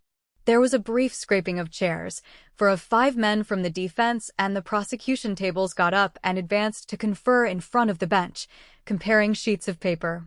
The man who had read the charges, obviously the chief prosecutor, made himself the spokesman. Your Honor, defense and prosecution wish to enter the following stipulations: that the decedent was a practicing politician within the meaning of the Constitution, that he met his death in the manner stated in the coroner's report, and that he was killed by the defendant, Wilbur Whately. Is that agreeable to you, Mr. Vincent? The judge wanted to know. The defense answered affirmatively. I sat back, gaping like a fool. Why, that was practically no. It was a confession. All right, gentlemen, the judge said. Now we have all that out of the way, let's get on with the case. As though there were any case to get on with. I fully expected them to take it on from there in song, words by Gilbert and music by Sullivan. Well, Your Honor, we have a number of character witnesses. The prosecution, for God's sake, announced. Skip them, the defense said. We stipulate. But you can't stipulate character testimony, the prosecution argued. You don't know what our witnesses are going to testify to. Sure we do. They're going to give us the big long shaggy dog story about the life and miracles of St. Austin Maverick. We'll agree in advance to all that. This case is concerned only with his record as a politician. And as he spent the last 15 years in the Senate, that's all a matter of public record. I assume that the prosecution is going to introduce all that, too. Well, naturally. The prosecutor began. Including his public acts on the last day of his life, the counsel for the defense demanded. His actions on the morning of May 7th as chairman of the Finance and Revenue Committee? You going to introduce that as evidence for the prosecution? Well, now. The prosecutor began. Your Honor, we ask to have a certified copy of the proceedings of the Senate Finance and Revenue Committee for the morning of May 7th, 2193, read into the record of this court, the counsel for the defense said. And thereafter, we rest our case. Has the prosecution anything to say before we close the court? Judge Nelson inquired. Well, Your Honor, this seems. That is, we ought to hear both sides of it. My old friend, A.U.S. Maverick, was really a fine man. He did a lot of good for the people of his continent. Yeah, we'd have lynched him, when he got back, if somebody hadn't chopped him up here in New Austin. A voice from the rear of the courtroom broke in. The prosecution hemmed and hawed for a moment, and then announced, in a hasty mumble, that it rested. I will now close the court, Judge Nelson said. I advise everybody to keep your seats. I don't think it's going to be closed very long. And then he actually closed the court. Pressing a button on the bench, he raised a high black screen in front of him and his colleagues. It stayed up for some 60 seconds, and then dropped again. The Court of Political Justice has reached a verdict, he announced. Wilbur Whately and your attorney approach and hear the verdict. The defense lawyer motioned a young man who had been sitting beside him to rise. In the silence that had fallen, I could hear the defendant's boots squeaking as he went forward to hear his fate. The judge picked up a belt and a pair of pistols that had been lying in front of him. "Wilbur Whately," he began, "this court is proud to announce that you have been unanimously acquitted of the charge of political irresponsibility and of unjustified and excessive atrocity. There was one dissenting vote on acquitting you of the charge of political irresponsibility. One of the associate judges felt that the late unmitigated scoundrel, Austin Maverick, ought to have been skinned alive, an inch at a time. You are, however, acquitted of that charge, too. You all know," he continued, addressing the entire assemblage, "the reason for which this young hero cut down that monster of political iniquity, Austin Maverick. On the very morning of his justly merited death, Austin Maverick, using the powers of his political influence, rammed through the Finance and Revenue Committee a bill entitled, 'An Act for the Taxing of Personal Incomes, and for the Levying of a Withholding Tax.' Fellow citizens, words fail me to express my horror of this diabolic proposition, this proposed instrument of tyrannical extortion, borrowed from the dark ages of the 20th century. Why, if this young nobleman had not taken his blade in hand, I'd have killed the son of a bitch myself." He leaned forward, extending the belt and holsters to the defendant. "I therefore restore to your weapons, taken from you when, in compliance with the law, you were formally arrested. Buckle them on and, assuming your weapons again, go forth from this court a free man, Wilbur Whately. And take with you that machete with which you vindicated the liberties and rights of all New Texans. Bear it reverently to your home, hang it among your Lauras and Penates, cherish it, and dying, mention it within your will, bequeathing it as a rich legacy unto your issue. Court adjourned, next session 0900 tomorrow. For Chris Sake, let's get out of here before the barbecue's over." Some of the spectators, drooling for barbecued super cow, began crowding and jostling toward the exits. More of them were pushing to the front of the courtroom, cheering and waving their hip flasks. The prosecution and about half of the friends of the court hastily left by a side door, probably to issue statements disassociating themselves from the deceased Maverick. "So that's the court that's going to try the men who killed Ambassador Kum Shaw," I commented, as Gail and I went out. "Why, the purpose of that court seems to be to acquit murderers." "Murderers?" She was indignant. "That wasn't murder. He just killed a politician. All the court could do was determine whether or not the politician needed it, and while I never heard about Maverick's income tax proposition, I can't see how they could have brought in any other kind of a verdict. Of all the outrageous things." I was thoughtfully silent as we went out into the plaza, which was still a riot of noise and polychromatic costumes. And my thoughts were as weltered as the scene before me. Apparently, on New Texas, killing a politician wasn't regarded as _mal in SE_, and was _mal lum prohibitorum only to the extent that what happened to the politician was in excess of what he deserved. I began to understand why Palm was such a scared rabbit, why Hutchinson had that hunted look and kept his hands always within inches of his pistols. I began to feel more pity than contempt for Thrombly, too. He's been on this planet too long, and he should never have been sent here in the first place. I'll rotate him home as soon as possible. Then the full meaning of what I had seen finally got through to me. If they were going to try the killers of Kum Shaw in that court, that meant that on New Texas, foreign diplomats were regarded as practicing politicians. That made me a practicing politician too. And that's why, when we got back to the vicinity of the bandstand, I had my right hand close to my pistol, with my thumb on the inconspicuous little spot of silver inlay that operated the secret holster mechanism. I saw Hutchinson and Palm and Thrombly ahead. With them was a newcomer, a portly, ruddy-faced gentleman with a white mustache and goatee, dressed in a white suit. Gail broke away from me and ran toward him. This, I thought, would be her father. Now I would be introduced and find out just what her last name was. I followed, more slowly, and saw a waiter, with a wheeled serving table, move in behind the group which she had joined.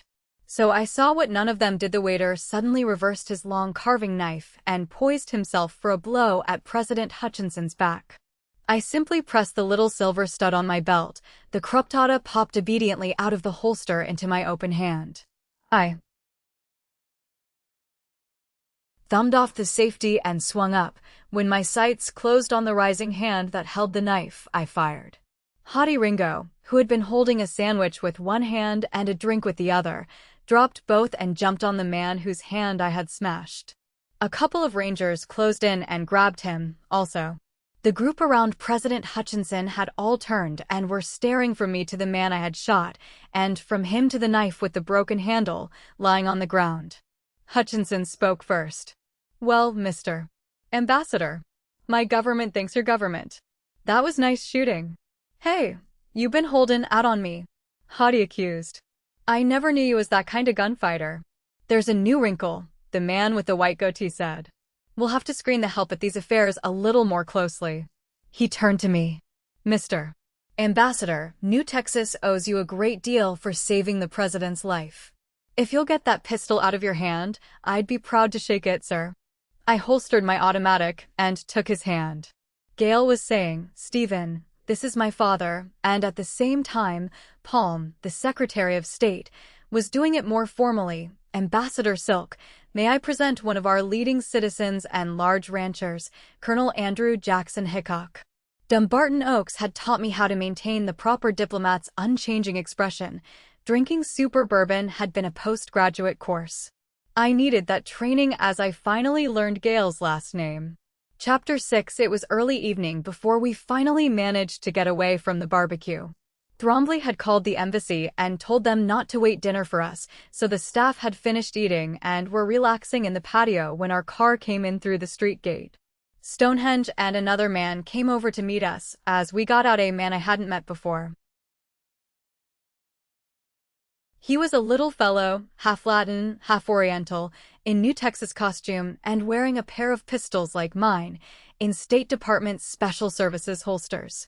He didn't look like a Dumbarton Oaks product. I thought he was more likely an alumnus of some private detective agency. "Mr. Francisco Perros, our intelligence man," Stonehenge introduced him. "Sorry I wasn't here when you arrived, Mr. Silk," Perros said. "Out checking on some things. But I saw that bit of shooting on the telecast screen in a bar over town. You know, there was a camera right over the bandstand that caught the whole thing, you and Miss Hickok coming toward the president and his party, Miss Hickok running forward to her father, the waiter going up behind Hutchinson with a knife. And then that beautiful draw and snapshot.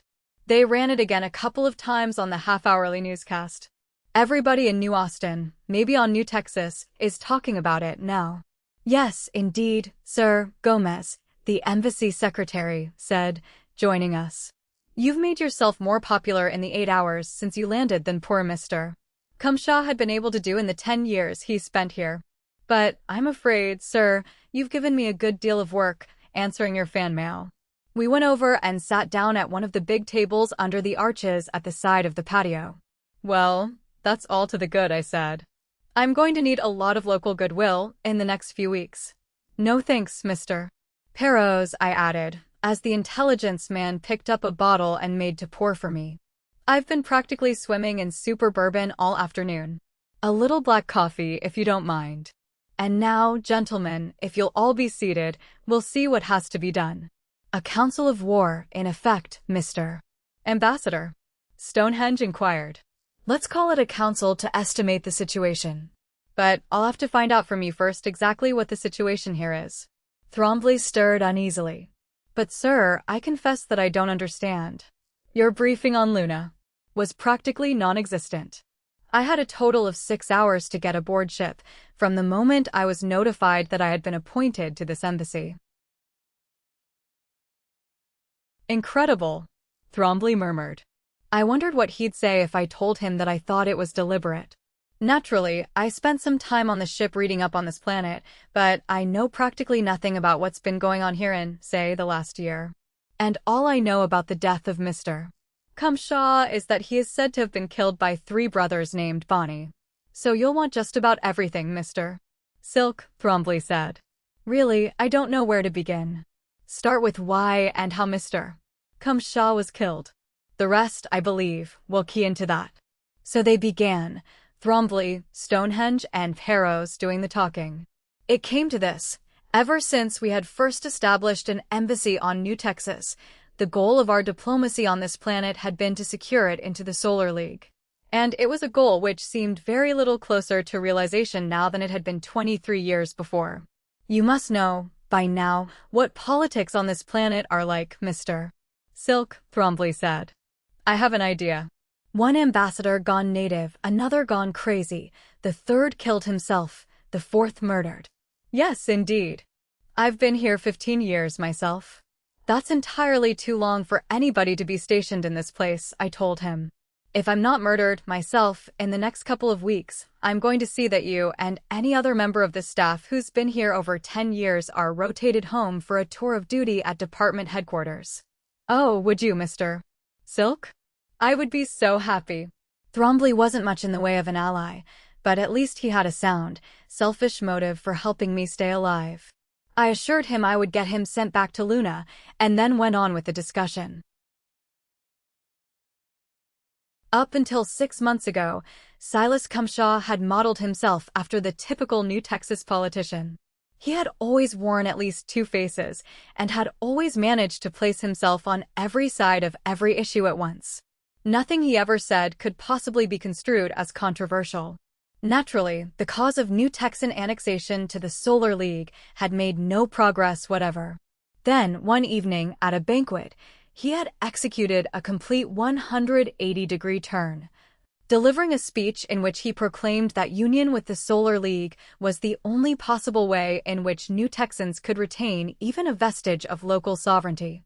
He had talked about an invasion as though the enemy's ships were already coming out of hyperspace, and had named the invader, calling the Zisrof, our common enemy.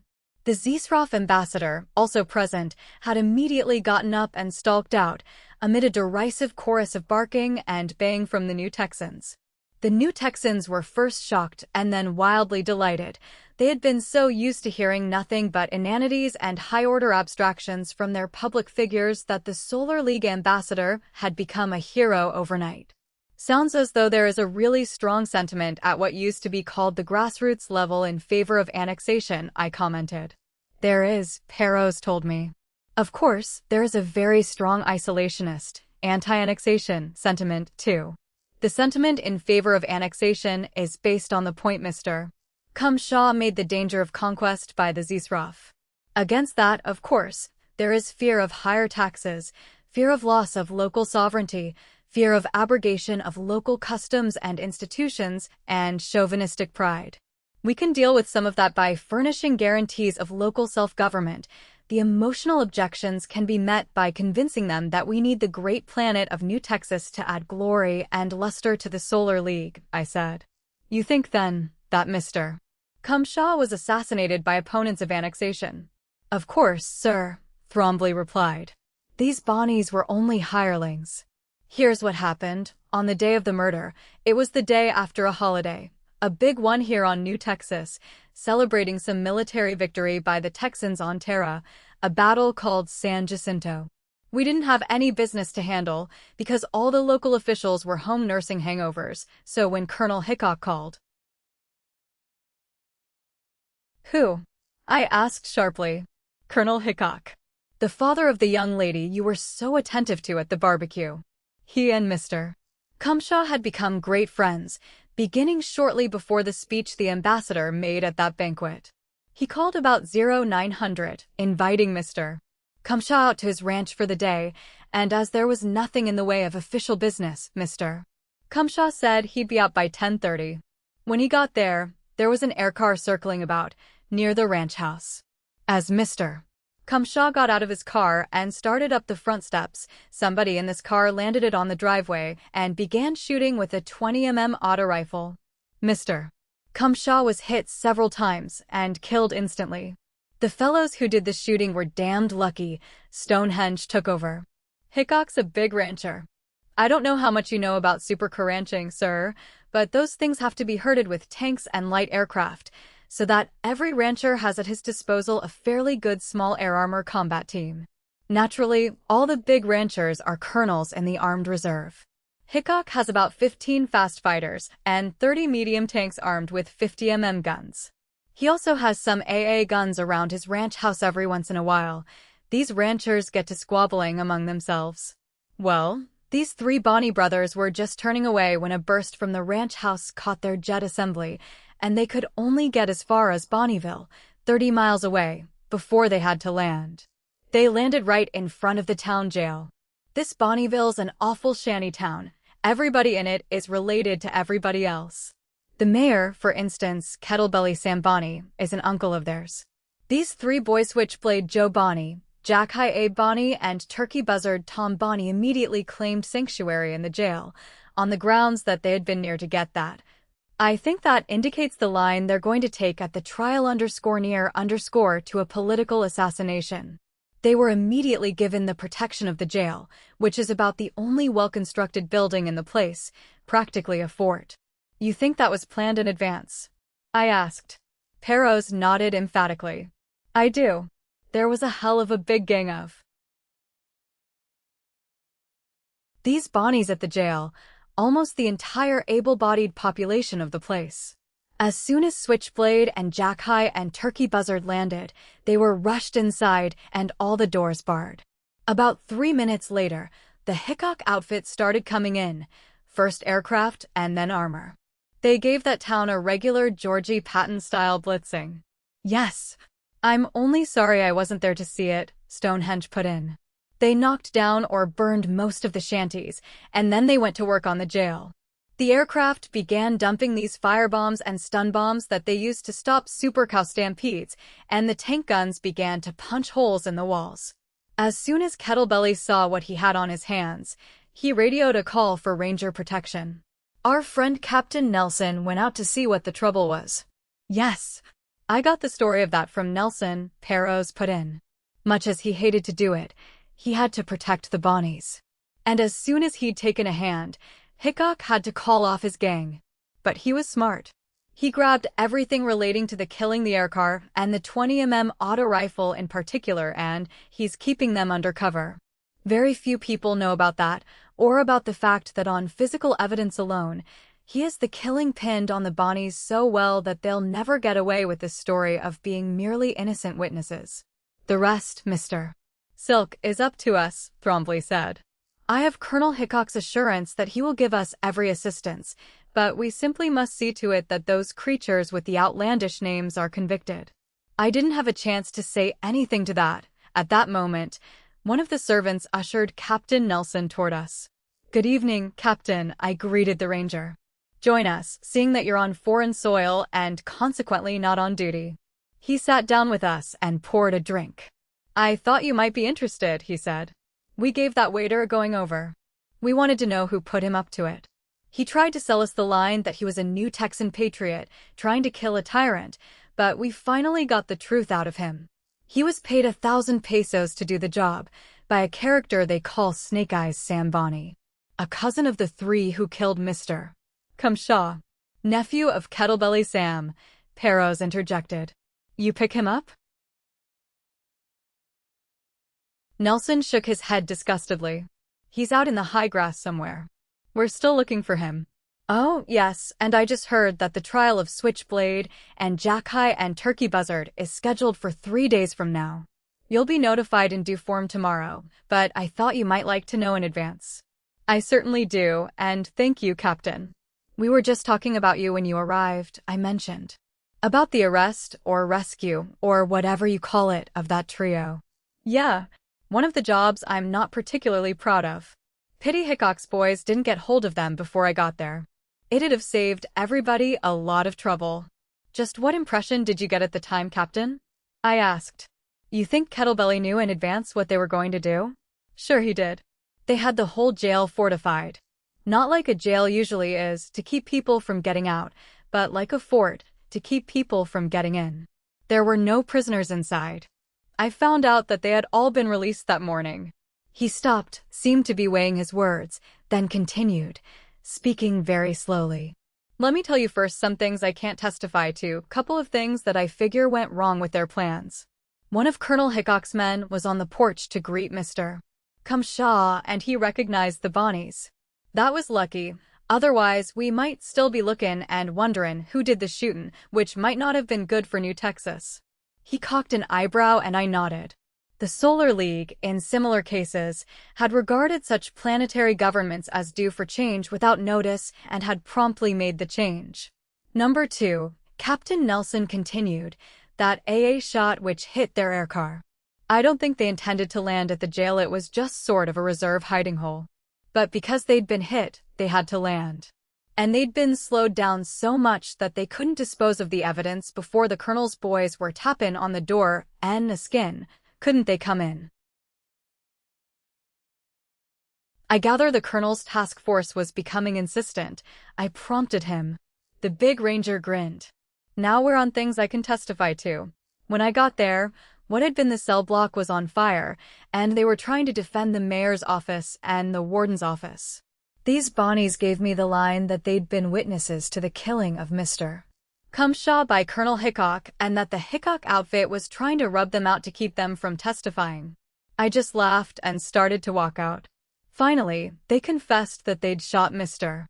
Cumshaw, but they claimed it was right of action against political malfeasance. When they did that, I had to take them in. They confessed to you before you arrested them. I wanted to be sure of that point. That's right. I'm going to testify to that Monday when the trial is held. And that ain't all. We got their fingerprints off the car, off the gun, off some shells still in the clip, and we have the gun identified to the shells that killed Mr. Cumshaw. We got their confession fully corroborated. I asked him if he'd give Mr. Perros a complete statement of what he'd seen and heard at Bonnieville. He was more than willing, and I suggested that they go into Perros' office, where they'd be undisturbed. The ranger and my intelligence man got up and took a bottle of super bourbon with them. As they were leaving, Nelson turned to Hottie, who was still with us. You'll have to look to your laurels, Hottie, Nelson said. Your ambassador seems to be making quite a reputation for himself as a gunfighter. Look, Hottie said, and though he was facing Nelson, I felt he was really talking to Stonehenge. Before I'd go up against this guy, I'd shoot myself. That way, I could be sure I'd get a nice, painless job. After they were gone, I turned to Stonehenge and Thrombly. This seems to be a carefully prearranged killing. They agreed. Then they knew in advance that Mr. Cumshaw would be on Colonel Hickok's front steps at about 10:30. How did they find that out? Why, I'm sure I don't know, Thrombly said. It was most obvious that the idea had never occurred to him before, and a side glance told me that the thought was new to Stonehenge also. Colonel Hickok called at 0900. Mr. Cumshaw left the embassy in an aircar a few minutes later. It took an hour and a half to fly out to the Hickok ranch. I don't like the implications, Mr. Silk, Stonehenge said. I can't believe that was how it happened. In the first place, Colonel Hickok isn't that sort of man. He doesn't use his hospitality to trap people to their death. In the second place, he wouldn't have needed to use people like these Bonnies. His own men would do anything for him. In the third place, he is one of the leaders of the annexation movement here, and this was obviously an anti-annexation job. And in the fourth place, hold it. I checked him. Are you sure he's really on the annexation side? He opened his mouth to answer me quickly, then closed it, waited a moment, answered me slowly. I can guess what you are thinking, Mr. Silk. But remember, when Colonel Hickok came here as our first ambassador, he came here as a man with a mission. He had studied the problem and he believed in what he came for. He has never changed. Let me emphasize this, sir. We know he has never changed. For our own protection, we've had to check on every real leader of the annexation movement, screening them for crackpots who might do us more harm than good. The Colonel is with us all the way. And now, in the fourth place, underlined by what I've just said, the Colonel and Mr. Cumshaw were really friends. Now you're talking. Hottie burst in. I've knowed A.J. ever since I was a kid. Ever since he married old Colonel MacTodd's daughter. That just ain't the way A.J. works. On the other hand, Mr. Ambassador, Thrombly said, keeping his gaze fixed on Hottie's hands and apparently ready to both duck and shut up if Hottie moved a finger, you will recall, I think, That Colonel Hickok did do everything in his power to see that these Bonney brothers did not reach court alive. And, let me add, he was getting bolder, tilting his chin up a little. It's a choice as simple as this. Either Colonel Hickok told them, or we have, and this is unbelievable, a traitor in the embassy itself. That statement rocked even Hadi. Even though he was probably no more than one of Natalenko's little men, he still couldn't help knowing how thoroughly we were screened, indoctrinated, and let's face it, mind-conditioned. A traitor among us was unthinkable because we just couldn't think that way. The silence, the sorrow, were palpable. Then I remembered, told them, Hickok himself had been a department man. Stonehenge gripped his head between his hands and squeezed as if trying to bring out an idea. All right, Mr. Ambassador, where are we now? Nobody who knew could have told the Bonney boys where Mr. Cumshaw would be at 10:30, yet the three men were there waiting for him. You take it from there. I'm just a simple military man, and I'm ready to go back to the simple military life as soon as possible. I turned to Gomez. There could be an obvious explanation. Bring us the official telescreen log. Let's see what calls were made. Maybe Mr. Cumshaw himself said something to someone that gave his destination away. That won't be necessary, Thrombly told me. None of the junior clerks were on duty, and I took the only 3 calls that came in myself. First, there was the call from Colonel Hickok. Then, the call about the wristwatch. And then, a couple of hours later, the call from the Hickok Ranch about Mr. Cumshaw's death. What was the call about the wristwatch? I asked. Oh, that was from the Zisroff embassy, Thrombly said. For some time, Mr. Cumshaw had been trying to get one of the very precise watches which the Zisroff manufacture on their home planet. The Zisroff ambassador called, that day, to tell him that they had one for him and wanted to know when it was to be delivered. I told them the ambassador was out, and they wanted to know where they could call him, and I had never seen a man look more horror-stricken. Oh my God. I'm the one who told them. What could I say? Not much, but I tried. How could you know, Mr. Thrombly? You did the natural, the normal, the proper thing on a call from one ambassador to another. I turned to the others who, like me, preferred not to look at Thrombly. They must have had a spy outside who told them the ambassador had left the embassy. Alone, right? And that was just what they'd been waiting for. But what's this about the watch, though? There's more to this than a simple favor from one ambassador to another. My turn, Mr. Ambassador, Stonehenge interrupted. Mr. Cumshaw had been trying to get one of the things at my insistence. Naval intelligence is very much interested in them, and we want a sample. The Zisroff watches are very peculiar. They're operated by radium decay, which, of course, is a universal constant. They're uniformed to a 10th second, and they're all synchronized with the official time at the capital city of the principal Zisroff planet. The time used by the Zisroff Navy. Stonehenge deliberately paused, let that last phrase hang heavily in the air for a moment, then he continued. They're supposed to be used in religious observances, timing hours of prayer, I believe. They can, of course, have other uses. For example, I can imagine all those watches giving the wearer a light electric shock, or ringing a little bell, all over New Texas at exactly the same moment. And then I can imagine all the Zisroff running down into nice, deep holes in the ground. He looked at his own watch. And that reminds me, my gang of pirates are at the spaceport by now, ready to blast off. I wonder if someone could drive me there. I'll drive him, boss, Hadi volunteered. I ain't doing nothing else. I was wondering how I could break that up, plausibly and without betraying my suspicions, when Perros and Captain Nelson came out and joined us. I have a lot of stuff here, Perros said. Stuff we never seem to have noticed. For instance, I interrupted. Commander Stonehenge's going to the spaceport now, I said. Suppose you ride with him and brief him on what you learned on the way. Then, when he's aboard, come back and tell us. Hadi looked at me for a long 10 seconds. His expression started by being exasperated and ended by betraying grudging admiration. Chapter 7. The next morning, which was Saturday, I put Thrombly in charge of the routine work of the embassy, but first instructed him to answer all inquiries about me with the statement, literally true.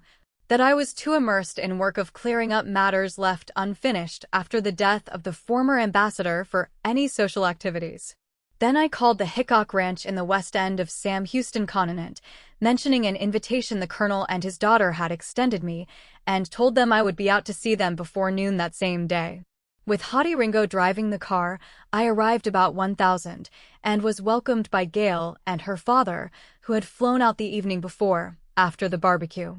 Hottie, accompanied by a ranger and one of Hickok's ranch hands, all three disguised in shabby and grease-stained cast-offs borrowed at the ranch, and driving a dilapidated aircar from the ranch junkyard, were sent to visit the slum village of Bonneville.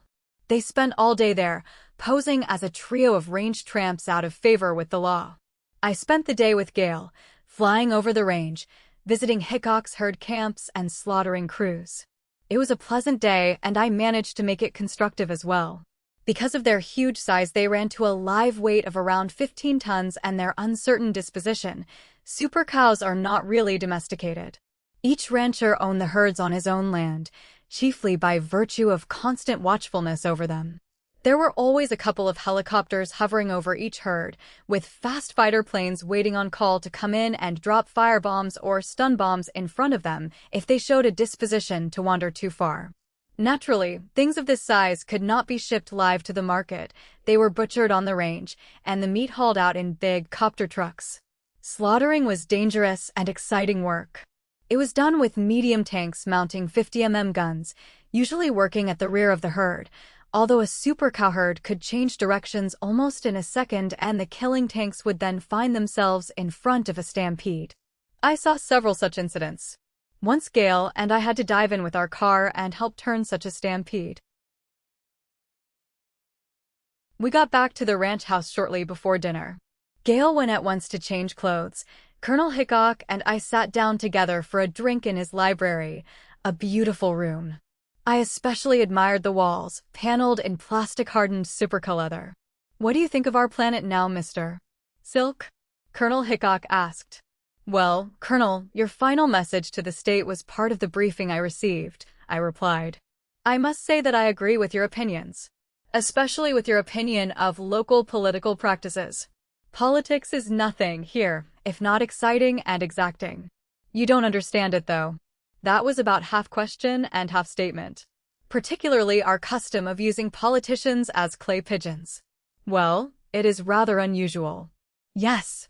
The dryness in his tone was a paragraph of comment on my understatement. "And it's fundamental to our system of government. You were out all afternoon with Gail. You saw how we have to handle the supercow herds. Well, it is upon the fact that every rancher must have at his disposal a powerful force of aircraft and armor, easily convertible to military uses, that our political freedom rests. You see, our government is, in effect, an oligarchy of the big landowners and ranchers, who, in combination, have enough military power to overturn any planetary government overnight. And, on the local level, it is a paternalistic feudalism. That's something that would have stood the hair of any 20th century liberal on end. And it gives us the freest government anywhere in the galaxy. There were a number of occasions, much less frequent now than formerly, when coalitions of big ranches combined their strength and marched on the planetary government to protect their rights from government encroachment. This sort of thing could only be resorted to in defense of some inherent right and never to infringe on the rights of others. Because, in the latter case, other armed coalitions would have arisen, as they did once or twice during the first 3 decades of New Texan history, to resist. So the right of armed intervention by the people when the government invaded or threatened their rights became an acknowledged part of our political system. And this arises as a natural consequence. You can't give a man with 500 employees and a force of tanks and aircraft the right to resist the government, then at the same time deny that right to a man who has only his own pistol or machete. I noticed the president and the other officials have themselves surrounded by guards to protect them from individual attack, I said. Why doesn't the government, as such, protect itself with an army and air force large enough to resist any possible coalition of the big ranchers? Because we won't let the government get that strong, the colonel said forcefully. That's one of the basic premises. We have no standing army, only the New Texas Rangers. And the legislature won't authorize any standing army or appropriate funds to support one. Any member of the legislature who tried it would get what Austin Maverick got a couple of weeks ago, or what Sam Salton got 8 years ago, when he proposed a law for the compulsory registration and licensing of firearms. The opposition to that tax scheme of Maverick's wasn't because of what it would cost the public in taxes, but from fear of what the government could do with the money after they got it. Keep a government poor and weak, and it's your servant.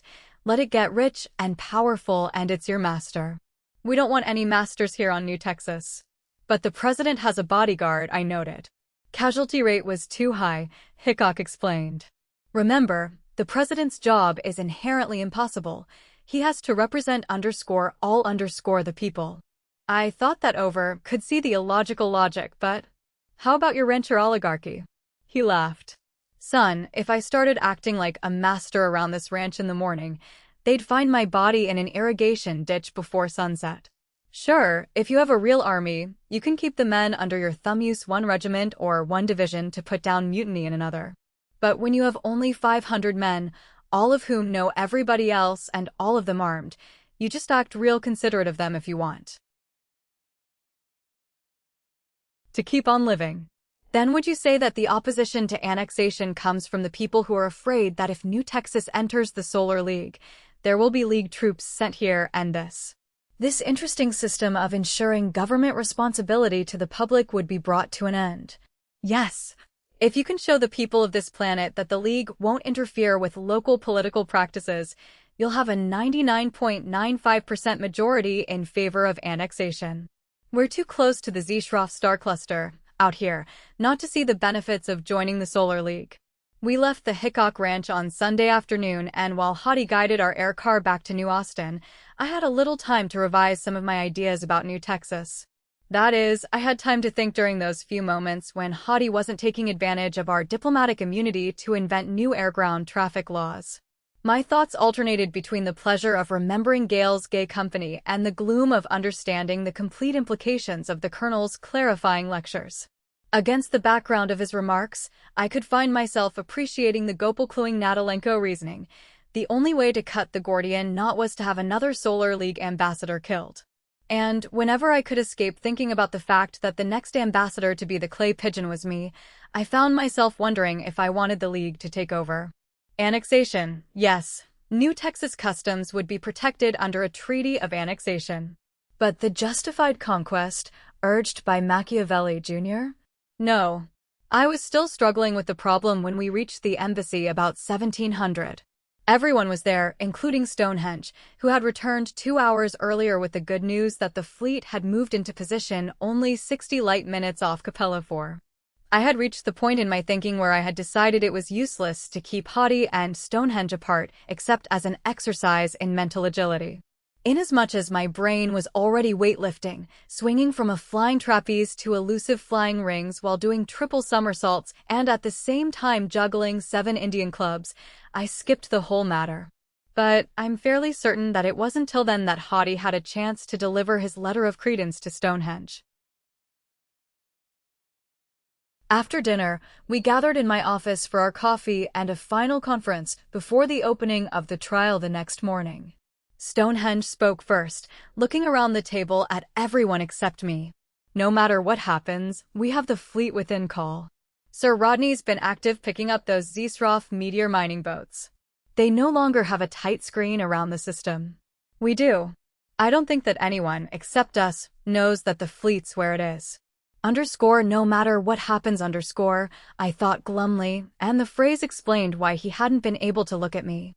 Well, boss, I gave you my end of it, coming in, Hottie said. Want me to go over it again? All right. In Bonneville, we found half a dozen people who can swear that Kettlebelly Sam Bonney was making preparations to protect those 3 brothers an hour before Ambassador Cumshaw was shot. The whole town's sorer than hell at Kettlebelly for antagonizing the Hickok outfit and getting the place shot up the way it was. And we have witnesses that Kettlebelly was in some kind of deal with the Zeeschroff, too. The Rangers gathered up 8 of them, who can swear to the preparations and to the fact that Kettlebelly had Zeeschroff visitors on different occasions before the shooting. That's what we want, Stonehenge said. Something that'll connect this murder with the Zisrof. Well, wait till you hear what I've got, Perros told him. In the first place, we traced the gun and the aircar. The Bonney brothers bought them both from Zisrof merchants for ridiculously nominal prices. The merchant who sold the aircar is normally in the dry goods business, and the one who sold the auto rifle runs a toy shop. In their whole lives, those three boys never had enough money among them to pay the list price of the gun, let alone the car. That is, not until a week before the murder. They got prosperous all of a sudden? I asked. Yes. 2 weeks before the shooting, Kettlebelly Sam's bank account got a sudden transfusion. Some anonymous benefactor deposited 250,000 pesos, about $100,000 to his credit. He drew out 75,000 of it, and some of the money turned up again in the hands of Switchblade and Jackhai and Turkey Buzzard.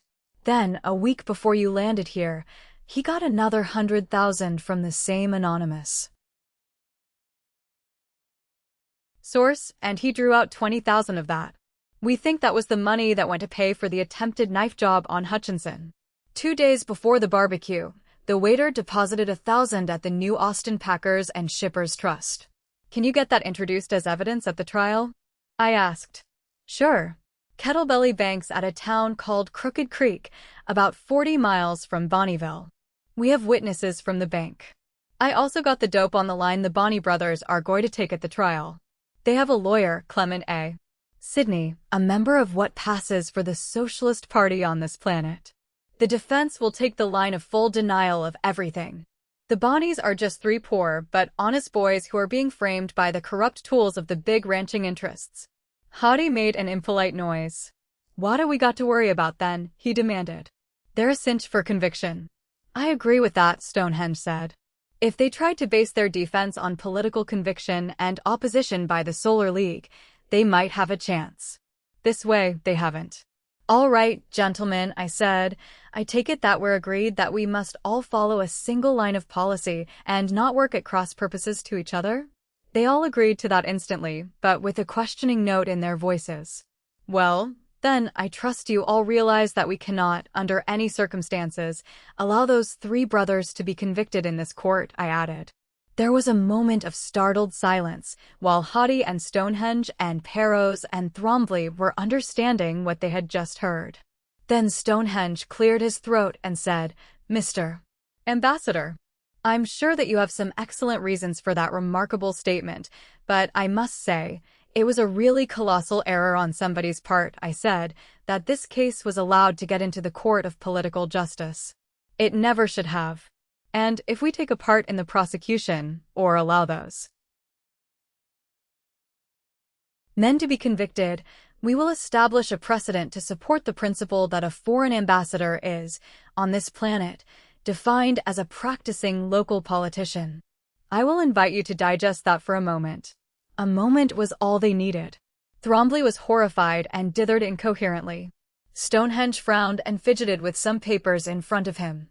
I could see several thoughts gathering behind his eyes, including, I was sure, a new view of his instructions from Cluing. Even Hottie got at least part of it. Why, that means that anybody can bump off any diplomat he doesn't like. He began. That is only part of it, Mr. Ringo, Thrombly told him. It also means that a diplomat, instead of being regarded as the representative of his own government, becomes, in effect, a functionary of the government of New Texas. Why, all sorts of complications could arise. It certainly would impair, shall we say, the principle of extraterritoriality of embassies. Stonehenge picked it up. And it would practically destroy the principle of diplomatic immunity. My God. Hottie looked around nervously, as though he could already hear an army of New Texas Rangers, each with a warrant for Hottie Ringo, battering at the gates. We'll have to do something. Gomez, the secretary of the embassy, said. I don't know what, Stonehenge said. The obvious solution would be, of course, to bring charges against those Bonney boys on simple first-degree murder, which would be tried in an ordinary criminal court. But it's too late for that now. We wouldn't have time to prevent their being arraigned in this political justice court, and once a defendant is brought into court on this planet, he cannot be brought into court again for the same act. Not the same _crime_. the same _act_. I had been thinking about this, and I was ready. Look, we must bring those Boni brothers to trial. It's the only effective way of demonstrating to the public the simple fact that Ambassador Kumshaw was murdered at the instigation of the Zisrov. We dare not allow them to be convicted in the court of political justice for the reasons already stated. And to maintain the prestige of the Solar League, we dare not allow them to go unpunished. We can have it one way, Perros said, and maybe we can have it two ways. But I'm damned if I can see how we can have it all three ways. I wasn't surprised that he didn't see it. He hadn't had the same urgency goading him which had forced me to find the answer. It wasn't an answer that I liked, but I was in the position where I had no choice. Well, here's what we have to do, gentlemen, I began, and from the respectful way they regarded me, from the attention they were giving my words, I got a sudden thrill of pride. For the first time since my scrambled arrival, I was really _ambassador _Stephen Silk. Chapter 8. A couple of new Texas Ranger tanks met the embassy car 4 blocks from the State House and convoyed us into the Central Plaza, where the barbecue had been held on the Friday afternoon that I had arrived on New Texas. There was almost as dense a crowd as the last time I had seen the place, but they were quieter, to the extent that there were no bands and no shooting, no cowbells or whistles. The barbecue pits were going again, however, and hawkers were pushing or propelling their little wagons about, vending sandwiches. I saw a half a dozen big 20-foot teleview screens, apparently wired from the courtroom. As soon as the embassy car and its escorting tanks reached the plaza, an ovation broke out. I was cheered, with the high-pitched _UP of New Texans and adjured and implored not to let them SOS get away with it. There was a veritable army of Rangers on guard at the doors of the courtroom. The only spectators being admitted to the courtroom seemed to be prominent citizens with enough pull to secure passes. Inside, some of the spectators' benches had been removed to clear the front of the room. In the cleared space, there was one bulky shape under a cloth cover that seemed to be the air car and another cloth-covered shape that looked like a 50mm dual-purpose gun. Smaller exhibits, including a 20mm auto rifle, were piled on the friends of the court table. The prosecution table was already occupied. Colonel Hickok, who waved a greeting to me, 3 or 4 men who looked like well-to-do ranchers, and a delegation of lawyers. Samuel Goodam, Perros, beside me, whispered, indicating a big, heavy-set man with white hair, dressed in a dark suit of the cut that had been fashionable on Terra 75 years ago. Best criminal lawyer on the planet. Hickok must have hired him. There was quite a swarm at the center table, too. Some of them were ranchers, a couple in aggressively shabby work clothes, and there were several members of the diplomatic corps. I shook hands with them and gathered that they, like myself, were worried about the precedent that might be established by this trial. While I was introducing Hadi Ringo as my attaché extraordinary, which was no less than the truth, the defense party came in. There were only 3 lawyers, a little, rodent-faced fellow, whom Perros pointed out as Clement Sidney, and 2 assistants. And, guarded by a ranger and a couple of court bailiffs, the 3 defendants, Switchblade Joe, Jack High Abe, and Turkey Buzzard Tom Boni. There was probably a year or so age different from one to another, but they certainly had a common parentage. They all had pale eyes and narrow, loose-lipped faces. Subnormal and probably psychopathic, I thought. Jack High Abe had his left arm in a sling and his left shoulder in a plaster cast. The buzz of conversation among the spectators altered its tone subtly and took on a note of hostility as they entered and seated themselves. The balcony seemed to be crowded with press representatives. Several telecast cameras and sound pickups had been rigged to cover the front of the room from various angles, a feature that had been missing from the trial I had seen with Gale on Friday. Then the judges entered from a door behind the bench, which must have opened from a passageway under the plaza, and the court was called to order. The president judge was the same Nelson who had presided at the Whately trial, and the first thing on the agenda seemed to be the selection of a new board of associate judges. Perros explained in a whisper that the board which had served on the previous trial would sit until that could be done. A slip of paper was drawn from a box and a name was called. A man sitting on one of the front rows of spectators' seats got up and came forward. One of Sidney's assistants rummaged through a card file he had in front of him and handed a card to the chief of the defense. At once, Sidney was on his feet. Challenged for cause, he called out. This man is known to have declared, in conversation at the bar of the Silver Peso Saloon, here in New Austin, that these 3 boys, my clients, ought all to be hanged higher than Haman. Yes, I said that, the Venaireman declared. I'll repeat it right here. All 3 of these murdering skunks ought to be hanged higher than, Your Honor. Sidney almost screamed. If, after hearing this man's brazen declaration of bigoted class hatred against my clients, he is allowed to sit on that bench, Judge Nelson pounded with his gavel. You don't have to instruct me in my judicial duties, Counselor, he said. The Venaireman has obviously disqualified himself by giving evidence of prejudice. Next name. The next man was challenged. He was a retired packing house operator in New Austin and had once expressed the opinion that Bonnieville and everybody in it ought to be H-bombed off the face of New Texas. This Sidney seemed to have gotten the name of everybody likely to be called for court duty and had something on each one of them, because he went on like that all morning. You know what I think, Stonehenge whispered to me, leaning over behind Perros. I think he's just stalling to keep the court in session until the Zeesroff fleet gets here. I wish we could get hold of one of those wristwatches. I can get you one before evening, Hottie offered, if you don't care what happens to the mutt that's wearing it. Better not, I decided. Might tip them off to what we suspect. And we don't really need one. Sir Rodney will have patrols out far enough to get warning in time. We took an hour, at noon, for lunch, and then it began again. By 1647, 15 minutes before court should be adjourned, Judge Nelson ordered the bailiff to turn the clock back to 1300. The clock was turned back again when it reached 1645. By this time, Clement Sidney was probably the most unpopular man on New Texas. Finally, Colonel Andrew J. Hickok rose to his feet. Your Honor, the present court is not obliged to retire from the bench until another court has been chosen, as they are now sitting as a court in being. I propose that the trial begin with the present court on the bench. Sidney began yelling protests. Hottie Ringo pulled his neckerchief around under his left ear and held the ends above his head.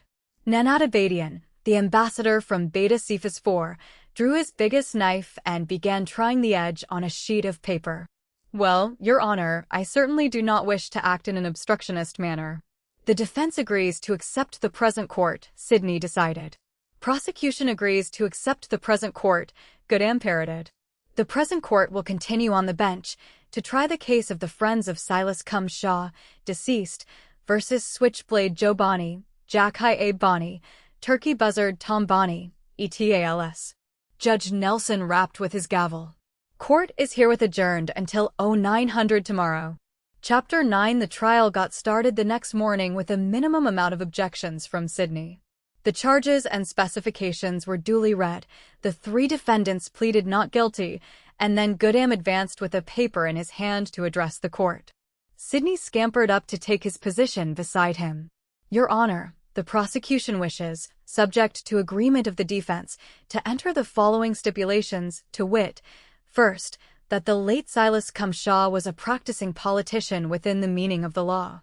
Second, that he is now dead, and came to his death in the manner attested to by the coroner of Sam Houston Continent. Third, that he came to his death at the hands of the defendants here present. In all my planning, I'd forgotten that. I couldn't let those stipulations stand without protest, and at the same time, if I protested the characterization of Cum Shaw as a practicing politician, the trial could easily end right there. So I prayed for a miracle, and Clement Sidney promptly obliged me. Defense won't stipulate anything, he barked. My clients here are victims of a monstrous conspiracy, a conspiracy to conceal the true facts of the death of Silas Cum Shaw. They ought never to have been arrested or brought here, and if the prosecution wants to establish anything, they can do it by testimony, in the regular and lawful way. This practice of freewheeling stipulation is only one of the many devices by which the courts of this planet are being perverted to serve the corrupt and unjust ends of a gang of reactionary landowners. Judge Nelson's gavel hit the bench with a crack like a rifle shot. Mr. Sidney, in justice to your clients, I would hate to force them to change lawyers in the middle of their trial, but if I hear another remark like that about the courts of New Texas, that's exactly what will happen, because you'll be in jail for contempt. Is that clear, Mr. Sidney? I settled back with a deep sigh of relief, which got me, I noticed, curious stares from my fellow ambassadors. I disregarded the questions in their glances. I had what I wanted. They began calling up the witnesses. First, the doctor who had certified Ambassador Cumshaw's death. He gave a concise description of the wounds which had killed my predecessor. Sidney was trying to make something out of the fact that he was Hickok's family physician and consuming more time when I got up. Your Honor, I am present here as _amicus curiae_ because of the obvious interest which the government of the Solar League has in this case. Objection! Sidney yelled. Please state it, Nelson invited. This is a court of the people of the planet of New Texas. This foreign emissary of the Solar League, sent here to conspire with New Texan traitors to the end that New Texans shall be reduced to a supine and ravished satrapy of the all-devouring empire of the galaxy, Judge Nelson rapped sharply. Friends of the court are defined as persons having a proper interest in the case. As this case arises from the death of the former ambassador of the Solar League, I cannot see how the present ambassador and his staff can be excluded. Overruled. He nodded to me. Continue, Mr. Ambassador. As I understand, I have the same rights of cross-examination of witnesses as counsel for the prosecution and defense. Is that correct, Your Honor? It was, so I turned to the witness. I suppose, Doctor, that you have had quite a bit of experience in your practice with gunshot wounds? He chuckled. Mr.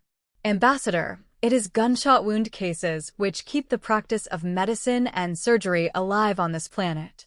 Yes, I definitely have.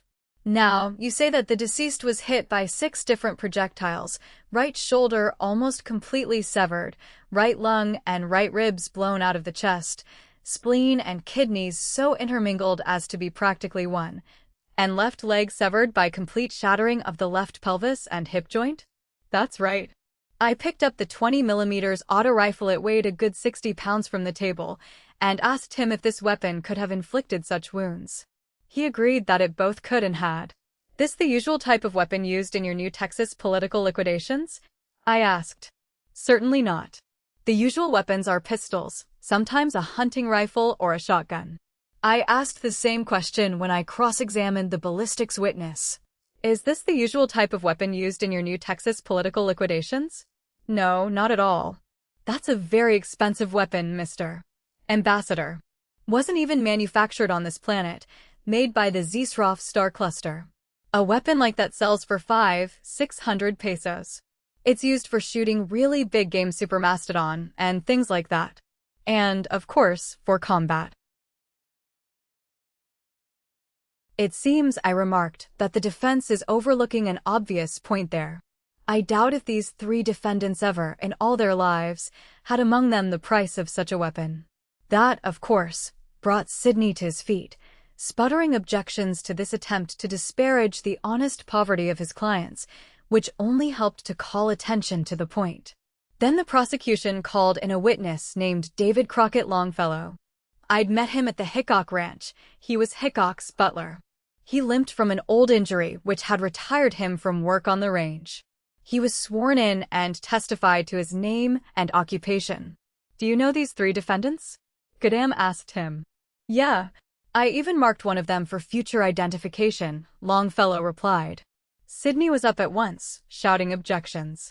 After he was quieted down, Goodam remarked that he'd come to that point later, and began a line of questioning to establish that Longfellow had been on the Hickok Ranch on the day when Silas Cumshaw was killed.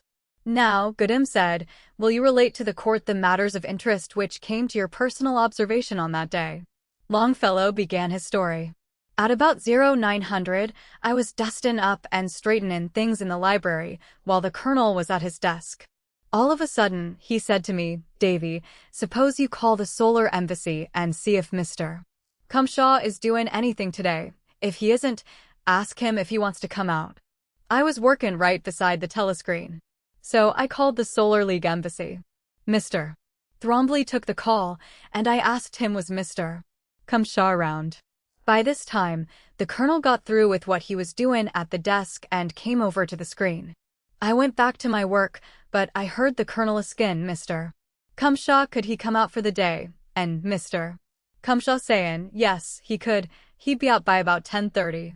Well, long about 10:30, his air car came in and landed on the drive. Little single-seat job that he drove himself. He landed it about 100 feet from the outside veranda, like he usually did, and got out.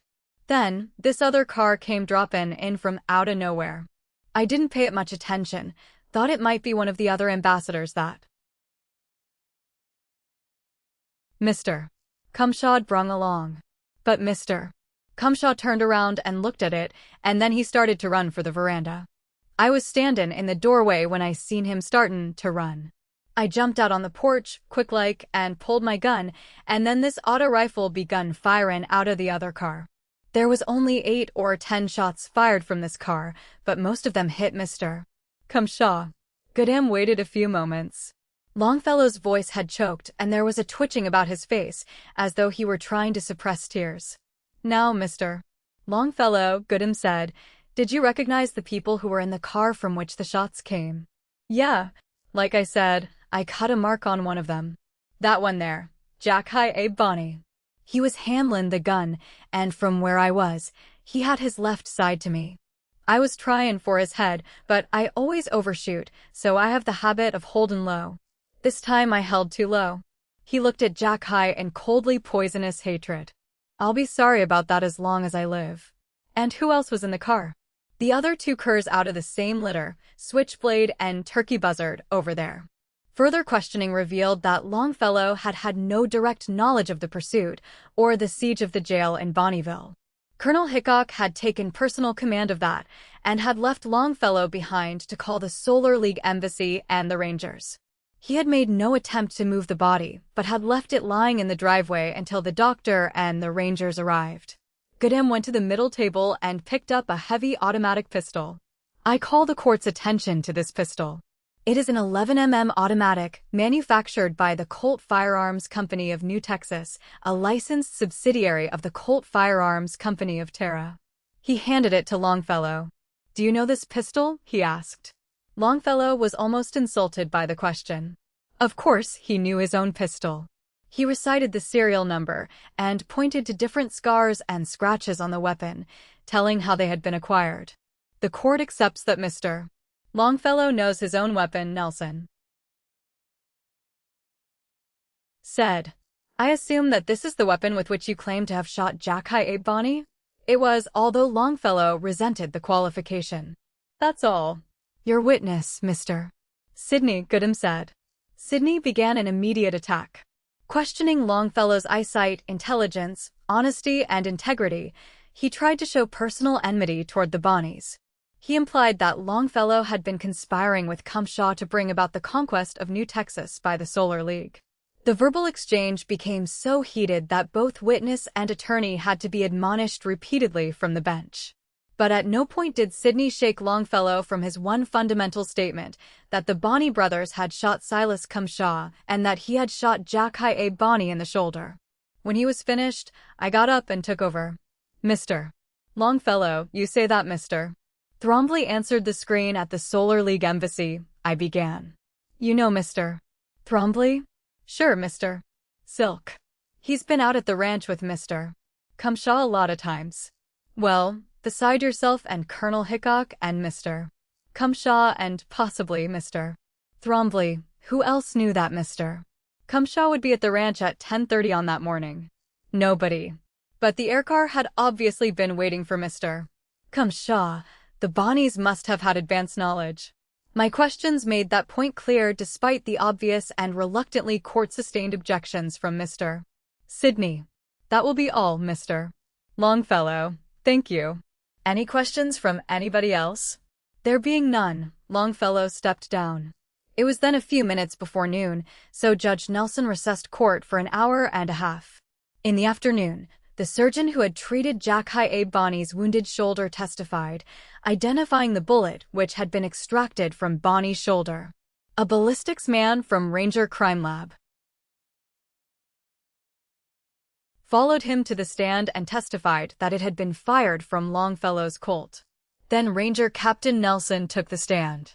His testimony was about what he had given me at the embassy, with the exception that the Bonnies' admission that they had shot Ambassador Cumshaw was ruled out as having been made under duress. However, Captain Nelson's testimony didn't need the confessions. The cover was stripped off the aircar, and a couple of men with a power dolly dragged it out in front of the bench. The Ranger captain identified it as the car which he had found at the Bonnieville jail. He went over it with an ultraviolet flashlight and showed where he had written his name and the date on it with fluorescent ink. The effects of AA fire were plainly evident on it. Then the other shrouded object was unveiled and identified as the gun which had disabled the aircar. Colonel Hickok identified the gun as the one with which he had fired on the aircar. Finally, the ballistics expert was brought back to the stand again to link the two by means of fragments found in the car. Then Goodam brought Kettlebelly Sam Bonnie to the stand. The mayor of Bonnieville was a man of 50 or so, short, partially bald, dressed in faded blue levis, a frayed white shirt, and a grease-spotted vest. There was absolutely no mystery about how he had acquired his nickname. He disgorged a cut of tobacco into a spittoon, took the oath with unctuous solemnity, then reloaded himself with another chew and told his version of the attack on the jail. At about 10:45 on the day in question, he testified, he had been in his office, hard at work in the public service, when an aircar, partially disabled by gunfire, had landed in the street outside and the three defendants had rushed in, claiming sanctuary. From then on, the story flowed along smoothly, following the lines predicted by Captain Nelson and Perros. Of course, he had given the fugitives shelter. They had claimed to have been near to a political assassination and were in fear of their lives. Under Sidney's cross-examination and coaching, he poured out the story of Bonnieville's wrongs at the hands of the reactionary landowners and the atrocious behavior of the Hickok Goon Gang. Finally, after extracting the last drop of class hatred venom out of him, Sidney turned him over to me. How many men were inside the jail when the three defendants came claiming sanctuary? I asked. He couldn't rightly say, maybe 4 or 5. Closer 25, according to the Rangers. How many of them were prisoners in the jail? Well, none. The prisoners was all turned out that mornin'. They was just common drunks, disorderly conduct cases, that kind of thing. We turned them out so's we could make some repairs. You turned them out because you expected to have to defend the jail, because you knew in advance that these three would be along claiming sanctuary, and that Colonel Hickok's ranch hands would be right on their heels, didn't you? I demanded. It took a good 5 minutes before Sidney stopped shouting long enough for Judge Nelson to sustain the objection. You knew these young men all their lives, I take it. What did you know about their financial circumstances, for instance? Well, they've been ground down and kept poor by the big ranchers and the money guys. Then weren't you surprised to see them driving such an expensive aircar? I don't know as it's such an expensive. He shut his mouth suddenly. You know where they got the money to buy that car? I pressed. Kettlebelly Sam didn't answer. From the man who paid them to murder Ambassador Silas Cumshaw? I kept pressing. Do you know how much they were paid for that job? Do you know where the money came from? Do you know who the go-between was, and how much he got, and how much he kept for himself? Was it the same source that paid for the recent attempt on President Hutchinson's life? I refused to answer, the witness declared, trying to shove his chest out about half as far as his midriff, on the grounds that it might incriminate or degrade me. You can't degrade a Bonnie, a voice from the balcony put in. So then I replied to the voice, what he means is incriminate. I turned to the witness. That will be all. Excused. As Bonnie left the stand and was led out the side door, Goodam addressed the bench. Now, Your Honor, he said, I believe that the prosecution has succeeded in definitely establishing that these three defendants actually did fire the shot which, on April 22nd, 2193, deprived Silas Cumshaw of his life. we will now undertake to prove. Followed a long succession of witnesses, each testifying to some public or private act of philanthropy, some noble trait of character. It was the sort of thing which the defense lawyer in the Whately case had been so willing to stipulate. Sidney, of course, tried to make it all out to be part of a sinister conspiracy to establish a Solar League fifth column on New Texas. Finally, the prosecution rested its case. I entertained Gail and her father at the embassy that evening. The street outside was crowded with New Texans, all of them on our side, shouting slogans like "Death to the Bonnies" and "Vengeance for Cumshaw" and "Annexation now." Some of it was entirely spontaneous, too. The Hickoks, father and daughter, were given a tremendous ovation when they finally left and followed to their hotel by cheering crowds. I saw one big banner lettered, "Don't let New Texas go to the dogs," and bearing a crude picture of Aziz Ruff. I seem to recall having seen a couple of our Marines making that banner the evening before in the embassy patio, but Chapter 10 the next morning, the third of the trial, opened with the defense witnesses, character witnesses for the three killers and witnesses to the political iniquities of Silas Cumshaw. Neither Goodham nor I bothered to cross-examine the former. I couldn't see how any lawyer as shrewd as Sidney had shown himself to be would even dream of getting such an array of thugs, cutthroats, sluts, and slatterns into court as character witnesses for anybody. The latter, on the other hand, we went after unmercifully, revealing, under their enmity for Cumshaw, a small, hard core of bigoted xenophobia and selfish fear. Goodham did a beautiful job on that. He seemed able, at a glance, to divine exactly what each witness's motivation was, and able to make him or her betray that motivation in its least admirable terms. Finally, the defense rested, about a quarter hour before noon. I rose and addressed the court. "Your Honor, while both the prosecution and the defense have done an admirable job in bringing out the essential facts of how my predecessor met his death, there are many features about this case which are far from clear to me.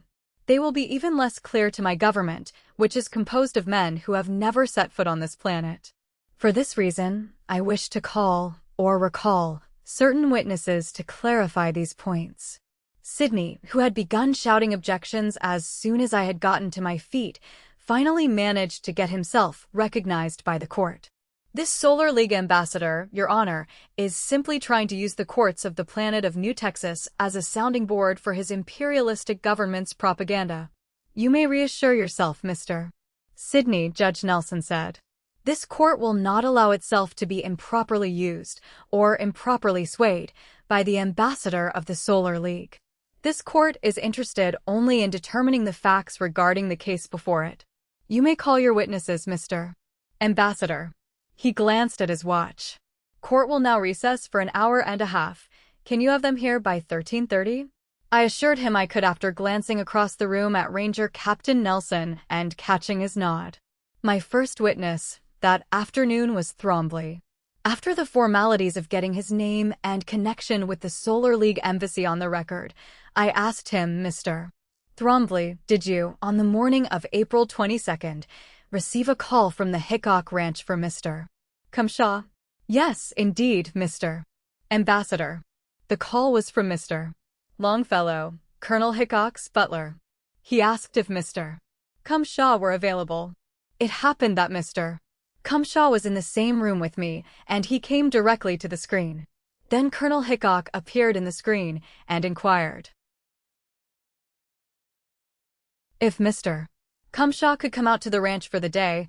He said something about super of shooting. You heard Mr. Cumshaw tell Colonel Hickok that he would be out at the ranch at about 10:30. Thrombly said he had. And, to your knowledge, did anybody else at the embassy hear that?" "Oh, no, sir. We were in the ambassador's private office, and the screen there is tap-proof." "And what other calls did you receive prior to Mr. Cumshaw's death?" "About 15 minutes after Mr. Cumshaw had left, the Zisroff ambassador called, about a personal matter. As he was most anxious to contact Mr. Cumshaw, I told him where he had gone. Then, to your knowledge, outside of yourself, Colonel Hickok, and his butler, the Zisroff ambassador was the only person who could have known that Mr. Cumshaw's car would be landing on Colonel Hickok's drive at or about 10:30. Is that correct? Yes, plus anybody whom the Zisroff ambassador might have told. Exactly. I pounced. Then I turned and gave the three Bonney brothers a sweeping glance. Plus anybody the Zisroff ambassador might have told. That's all. Your witness, Mr. Sidney. Sidney got up, started toward the witness stand, and then thought better of it. No questions, he said. The next witness was a Mr. James Finnegan. He was identified as cashier of the Crooked Creek National Bank. I asked him if Kettlebelly Sam Bonney did business at his bank. He said yes. Anything unusual about Mayor Bonney's account? I asked. Well, it's been unusually active lately. Ordinarily, he carries around 2,000–3,000 pesos, but about the 1st of April, that took a big jump. Quite a big jump, 250,000 pesos, all in a lump. When did Kettlebelly Sam deposit this large sum? I asked. He didn't. The money came to us in a cashier's check on the Ranchers Trust Company of New Austin, with an anonymous letter asking that it be deposited to Mayor Bonney's account. The letter was typed on a sheet of yellow paper in basic English. Do you have that letter now? I asked. No, I don't. After we'd recorded the new balance, Kettlebelly came storming in, raising hell because we'd recorded it. He told me that if we ever got another deposit like that, we were to turn it over to him in cash. Then he wanted to see the letter, and when I gave it to him, he took it over to a telescreen booth and drew the curtains. I got a little busy with some other matters, and the next time I looked, Kettlebelly was gone and some girl was using the booth. That's very interesting, Mr. Finnegan. Was that the last of your unusual business with Mayor Bonney? Oh no. Then, about 2 weeks before Mr. Cumshaw was killed, Kettlebelly came in and wanted 50,000 pesos in a big hurry in small bills. I gave it to him, and he grabbed at the money like a starved dog at a bone and upset a bottle of red permink, the sort we use to refill our bank seals. 3 of the bills got splashed. I offered to exchange them, but he said, "Hell with it, I'm in a hurry," and went out. The next day, Switchblade Joe Bonney came in to make payment on a note we were holding on him. He used those 3 bills in the payment. Then, about a week ago, there was another cashier's check came in for Kettlebelly. This time, there was no letter, just one of our regular deposit slips. No name of depositor. I held the check and gave it to Kettlebelly. I remember, when it came in, I said to one of the clerks, "Well, I wonder who's going to get bumped off this time." And sure enough, Sidney's yell of objection was all his previous objections gathered into one. You say the letter accompanying the first deposit, the one in basic English, was apparently taken away by Kettlebelly Sam Bonney. If you saw another letter of the same sort, would you be able to say whether or not it might be like the one you mentioned? Sidney vociferating more objections. I was trying to get expert testimony without previous qualification. Not at all, Mr. Sidney, Judge Nelson ruled. Mr. Silk has merely asked if Mr. Finnegan could say whether one document bore any resemblance to another. I asked permission to have another witness sworn in while Finnegan was still on the stand, and called in a Mr. Boone, the cashier of the Packers and Brokers Trust Company of New Austin. He had with him a letter, typed on yellow paper, which he said had accompanied an anonymous deposit of 200,000 pesos. Mr. Finnegan said that it was exactly like the one he had received, in typing, grammar, and wording, all but the name of the person to whose account the money was to be deposited. And whose account received this anonymous benefaction, Mr. Boone? I asked. The account, Boone replied, of Mr. Clement Sidney. I was surprised that Judge Nelson didn't break the handle of his gavel after that. Finally, after a couple of threats to clear the court, order was restored. Mr. Sidney had no questions to ask this time either. The bailiff looked at the next slip of paper I gave him, frowned over it, and finally asked the court for assistance. "I can't pronounce this here thing at all," he complained. One of the judges finally got out a mouthful of growls and yaps and gave it to the clerk of the court to copy into the record. The next witness was a Zisroff, and in the new Texan garb he was wearing, he was something to open my eyes, even after years on the hooligan diplomats. After he took the stand, The clerk of the court looked at him blankly for a moment. Then he turned to Judge Nelson. "Your Honor, how am I going to go about swearing him in?" he asked. "What does Aziz Sharaf swear by that's binding?" The president judge frowned for a moment. "Does anybody here know basic well enough to translate the oath?" he asked. "I think I can," I offered. "I spent a great many years in our consular service before I was sent here. We use basic with a great many alien peoples." "Administer the oath, then," Nelson told me. "Put up right hand," I told the Zisraf. "Do you truly say, in front of Great One who made all worlds, who has knowledge of what is in the hearts of all persons, that what you will say here will be true, all true, and not anything that is not true, and will you so say again at time when all worlds end?" "Do you so truly say?" "Yes, I so truly say." "Say your name." "Tmigel Kuvmeksisasai." "What is your business?" "I put things made of cloth into this world, and I take meat out of this world." "Where do you have your house?" "Here in New Austin, over my house of business on Coronado Street." "What people do you see in this place that you have made business with?" Tmigel Kuvmeksisasai pointed a three-fingered hand at the Boni brothers. "What business did you make with them?" "I gave them for money a machine which goes on the ground and goes in the air very fast, to take persons and things about." "Is that the thing you gave them for money?" I asked, pointing at the exhibit aircar. "Yes, but it was new then.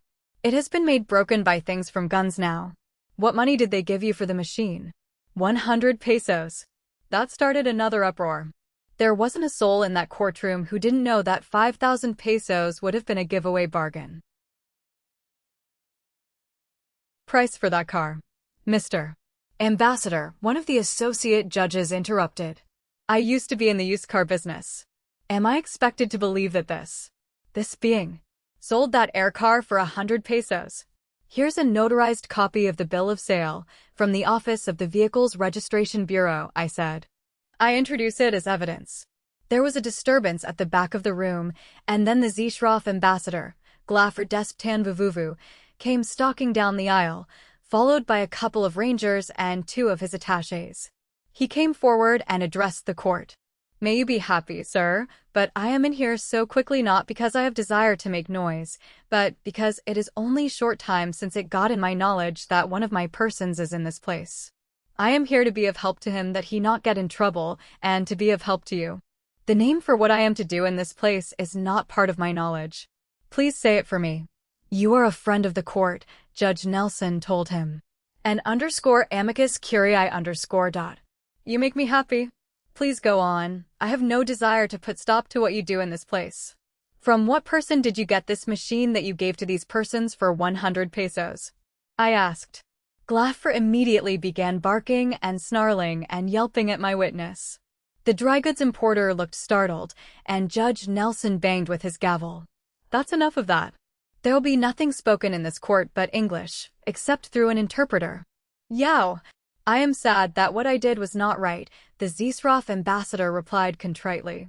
But my person here has not as part of his knowledge that you will make him say what may put him in trouble. Nelson nodded in agreement. You are right. This person who is here has no need to make answer to any question if it may put him in trouble or make him seem less than he is. I will not make answer, the witness said. No further questions. I turned to Goodam and then to Sydney. They had no questions either. I handed another slip of paper to the bailiff, and another Zisraf, named Bark Joknieg Kakik, took the stand. He put into this world things for small persons to make amusement with. He took out of this world meat and leather. He had his house of business in New Austin, and he pointed out the 3 Bonnies as persons in this place that he saw that he had seen before. And what business did you make with them? I asked. I gave them for money a gun which sends out things of 20 millimeters very fast, to make death or hurt come to men and animals, and does destruction to machines and things. Is this the gun? I showed it to him. It could be. The gun was made in my world. Many guns like it are made there. I am certain that this is the very gun. I had a notarized copy of a customs house bill in which the gun was described and specified by serial number. I introduced it as evidence. How much money did these 3 persons give you for this gun? I asked. 5 pesos. The customs appraisal on this gun is 600 pesos, I mentioned. Immediately, Ambassador Vuvuvu was on his feet. My person here has not as part of his knowledge that he may put himself in trouble by what he says to answer these questions. That put a stop to that. Brark Joknieg Kakik immediately took refuge in refusal to answer on grounds of self-incrimination. That is all, Your Honor, I said, and now, I continued, when the witness had left the stand, I have something further to present to the court, speaking both as _amicus curiae_ and as ambassador of the Solar League. This court cannot convict the 3 men who are here on trial. These men should have never been brought to trial in this court. It has no jurisdiction over this case. This was a simple case of first-degree murder by hired assassins committed against the ambassador of one government at the instigation of another, not an act of political protest within the meaning of New Texan law. There was a brief silence. Both the court and the spectators were stunned, and most stunned of all were the 3 Bonney brothers, who had been watching, fear-sick, while I had been putting a rope around their necks. The uproar from the rear of the courtroom gave Judge Nelson a needed minute or so to collect his thoughts. After he had gotten order restored, he turned to me, grim-faced. Ambassador Silk, will you please elaborate on the extraordinary statement you have just made? He invited, as though every word had sharp corners that were sticking in his throat. Gladly, Your Honor. My words, too, were gouging and scraping my throat as they came out. I could feel my knees getting absurdly weak, and my mouth tasted as though I had an old copper penny in it. As I understand it, the laws of New Texas do not extend their ordinary protection to persons engaged in the practice of politics. An act of personal injury against a politician is considered criminal only to the extent that the politician injured has not, by his public acts, deserved the degree of severity with which he has been injured, and the Court of Political Justice is established for the purpose of determining whether or not there has been such an excess of severity in the treatment meted out by the accused to the injured or deceased politician. This gives rise, of course, to some interesting practices. For instance, what is at law a trial of the accused is, in substance, a trial of his victim.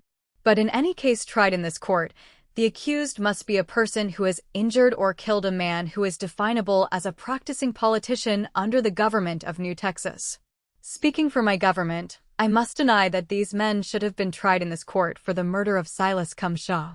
To do otherwise would establish the principle and precedent that our ambassador, or any other ambassador here, is a practicing politician under mark that well, Your Honor, under the laws and government of New Texas.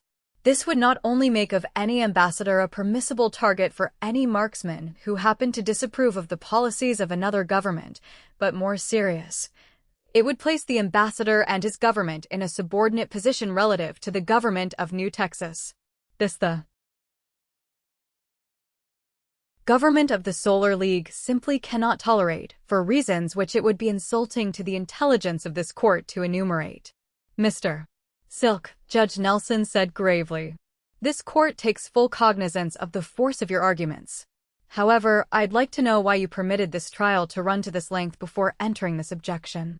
Surely you could have made clear the position of your government at the beginning of this trial.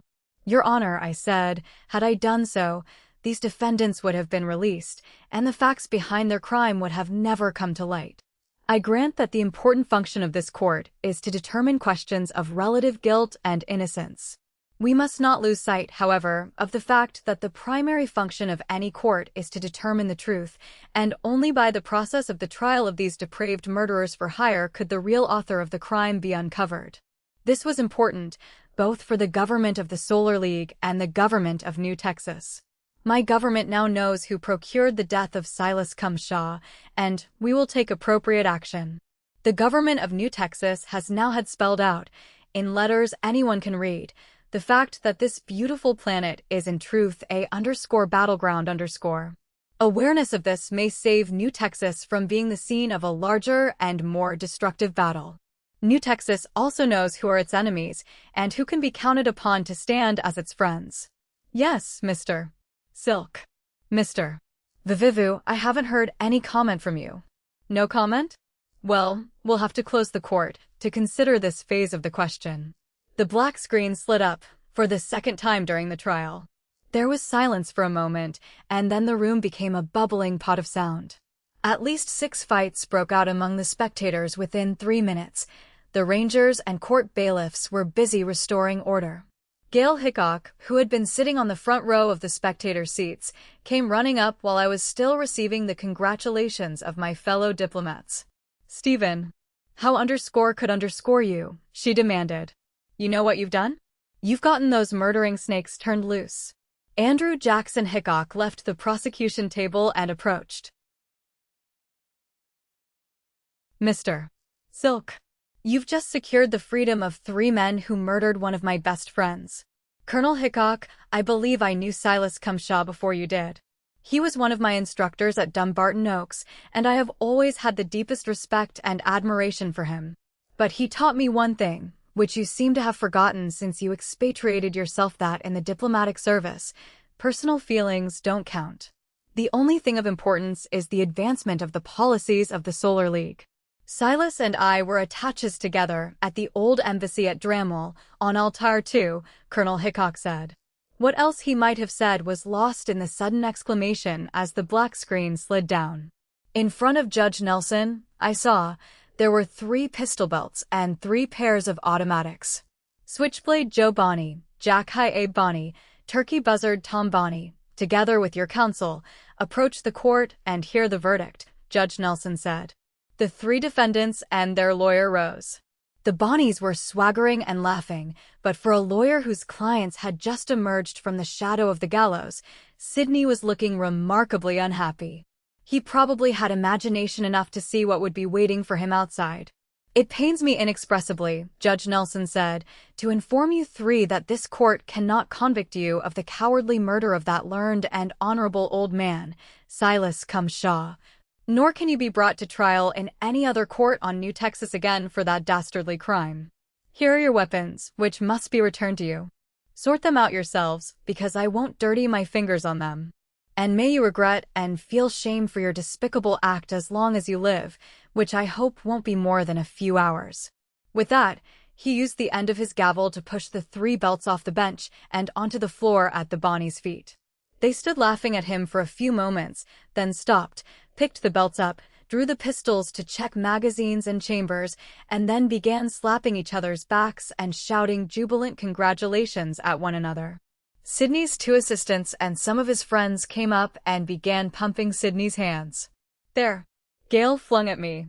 "Now look at your masterpiece. Why don't you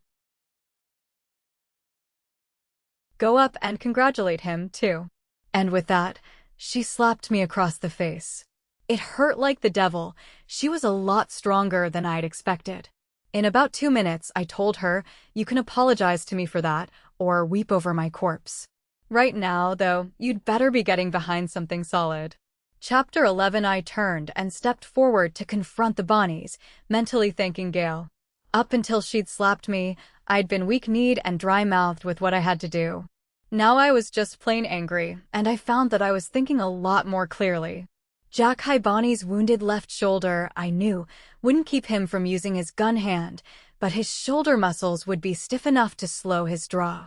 I'd intended saving him until I'd dealt with his brothers. Now, I remembered how he'd gotten that wound in the first place. He'd been the one who'd used the auto rifle out at the Hickok Ranch.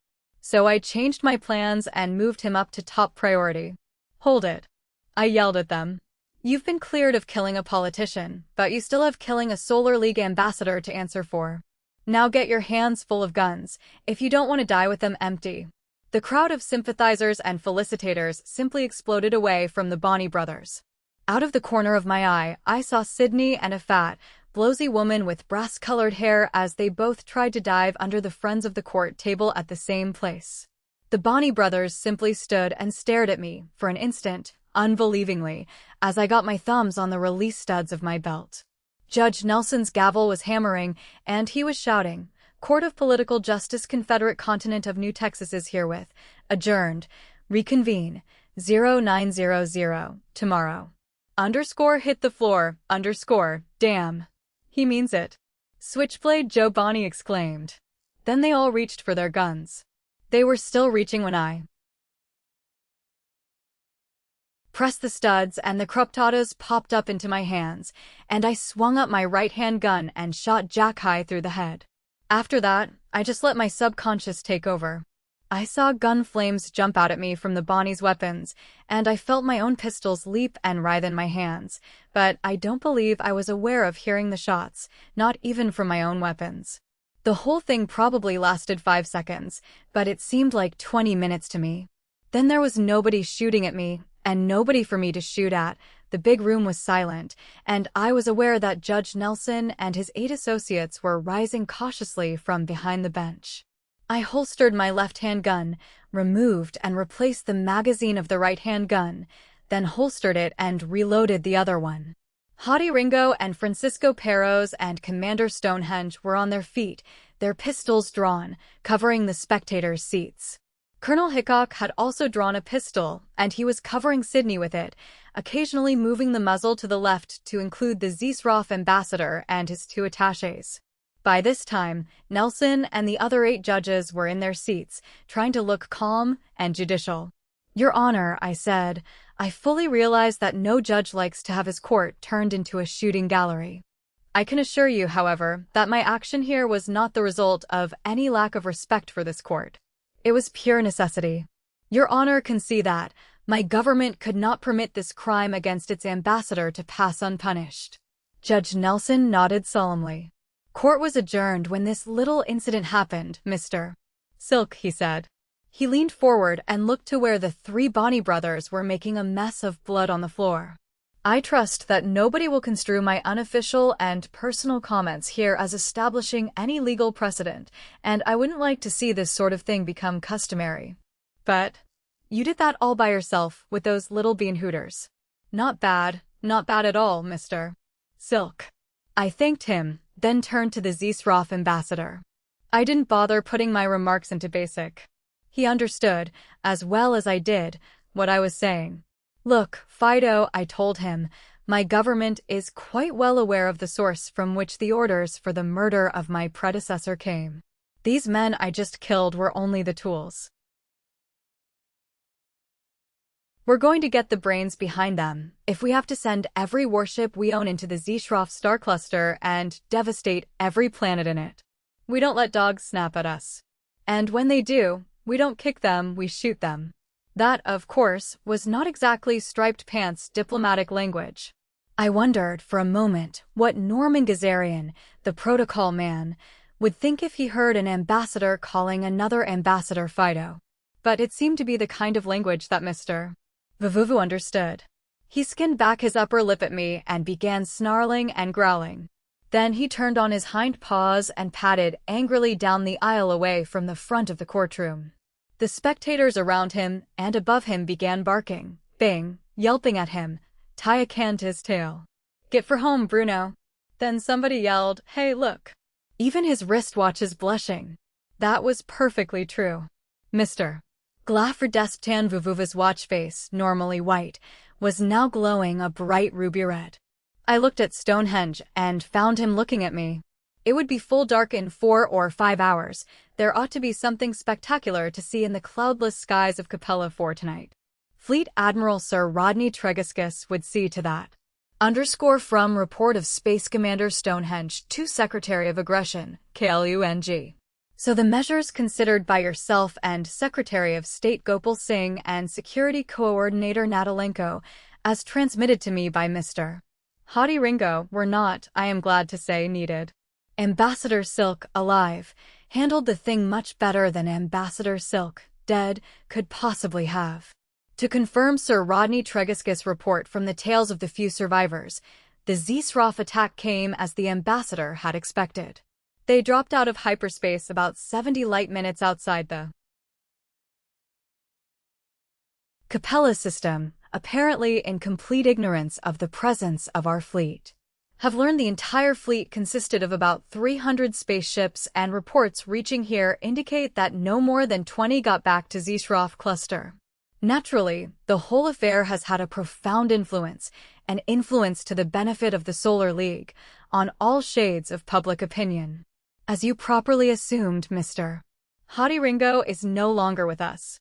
When it became apparent that the Palm Silk Annexation Treaty would be ratified here, Mr. Ringo immediately saw that his status of diplomatic immunity would automatically terminate. Accordingly, he left the system, embarking from New Austin for Aldebaran 9, mentioning, as he shook hands with me, something about a widow. By a curious coincidence, the richest branch bank in the city was held up by a lone bandit about half an hour before he boarded the spaceship. Final message of the last Solar Ambassador to New Texas. Stephen Silk. Copies of the Treaty of Annexation, duly ratified by the New Texas Legislature, herewith. Please note that the guarantees of non-intervention in local political institutions are the very minimum which are acceptable to the people of New Texas. They are especially adamant that there will be no change in their peculiar methods of ensuring that their elected and appointed public officials shall be responsible to the electorate. Department Addendum _ After the ratification of the Palm Silk Treaty, Mr. Silk remained on New Texas, married the daughter of a local rancher there, see file on First Ambassador, Colonel Andrew Jackson Hickok, and is still active in politics on that planet, often in opposition to Solar League policies, which he seems to anticipate with an almost uncanny prescience. Natalenko reread the addendum, pursed his thick lips and sighed. There were so many ways he could be using Mr. Stephen Silk.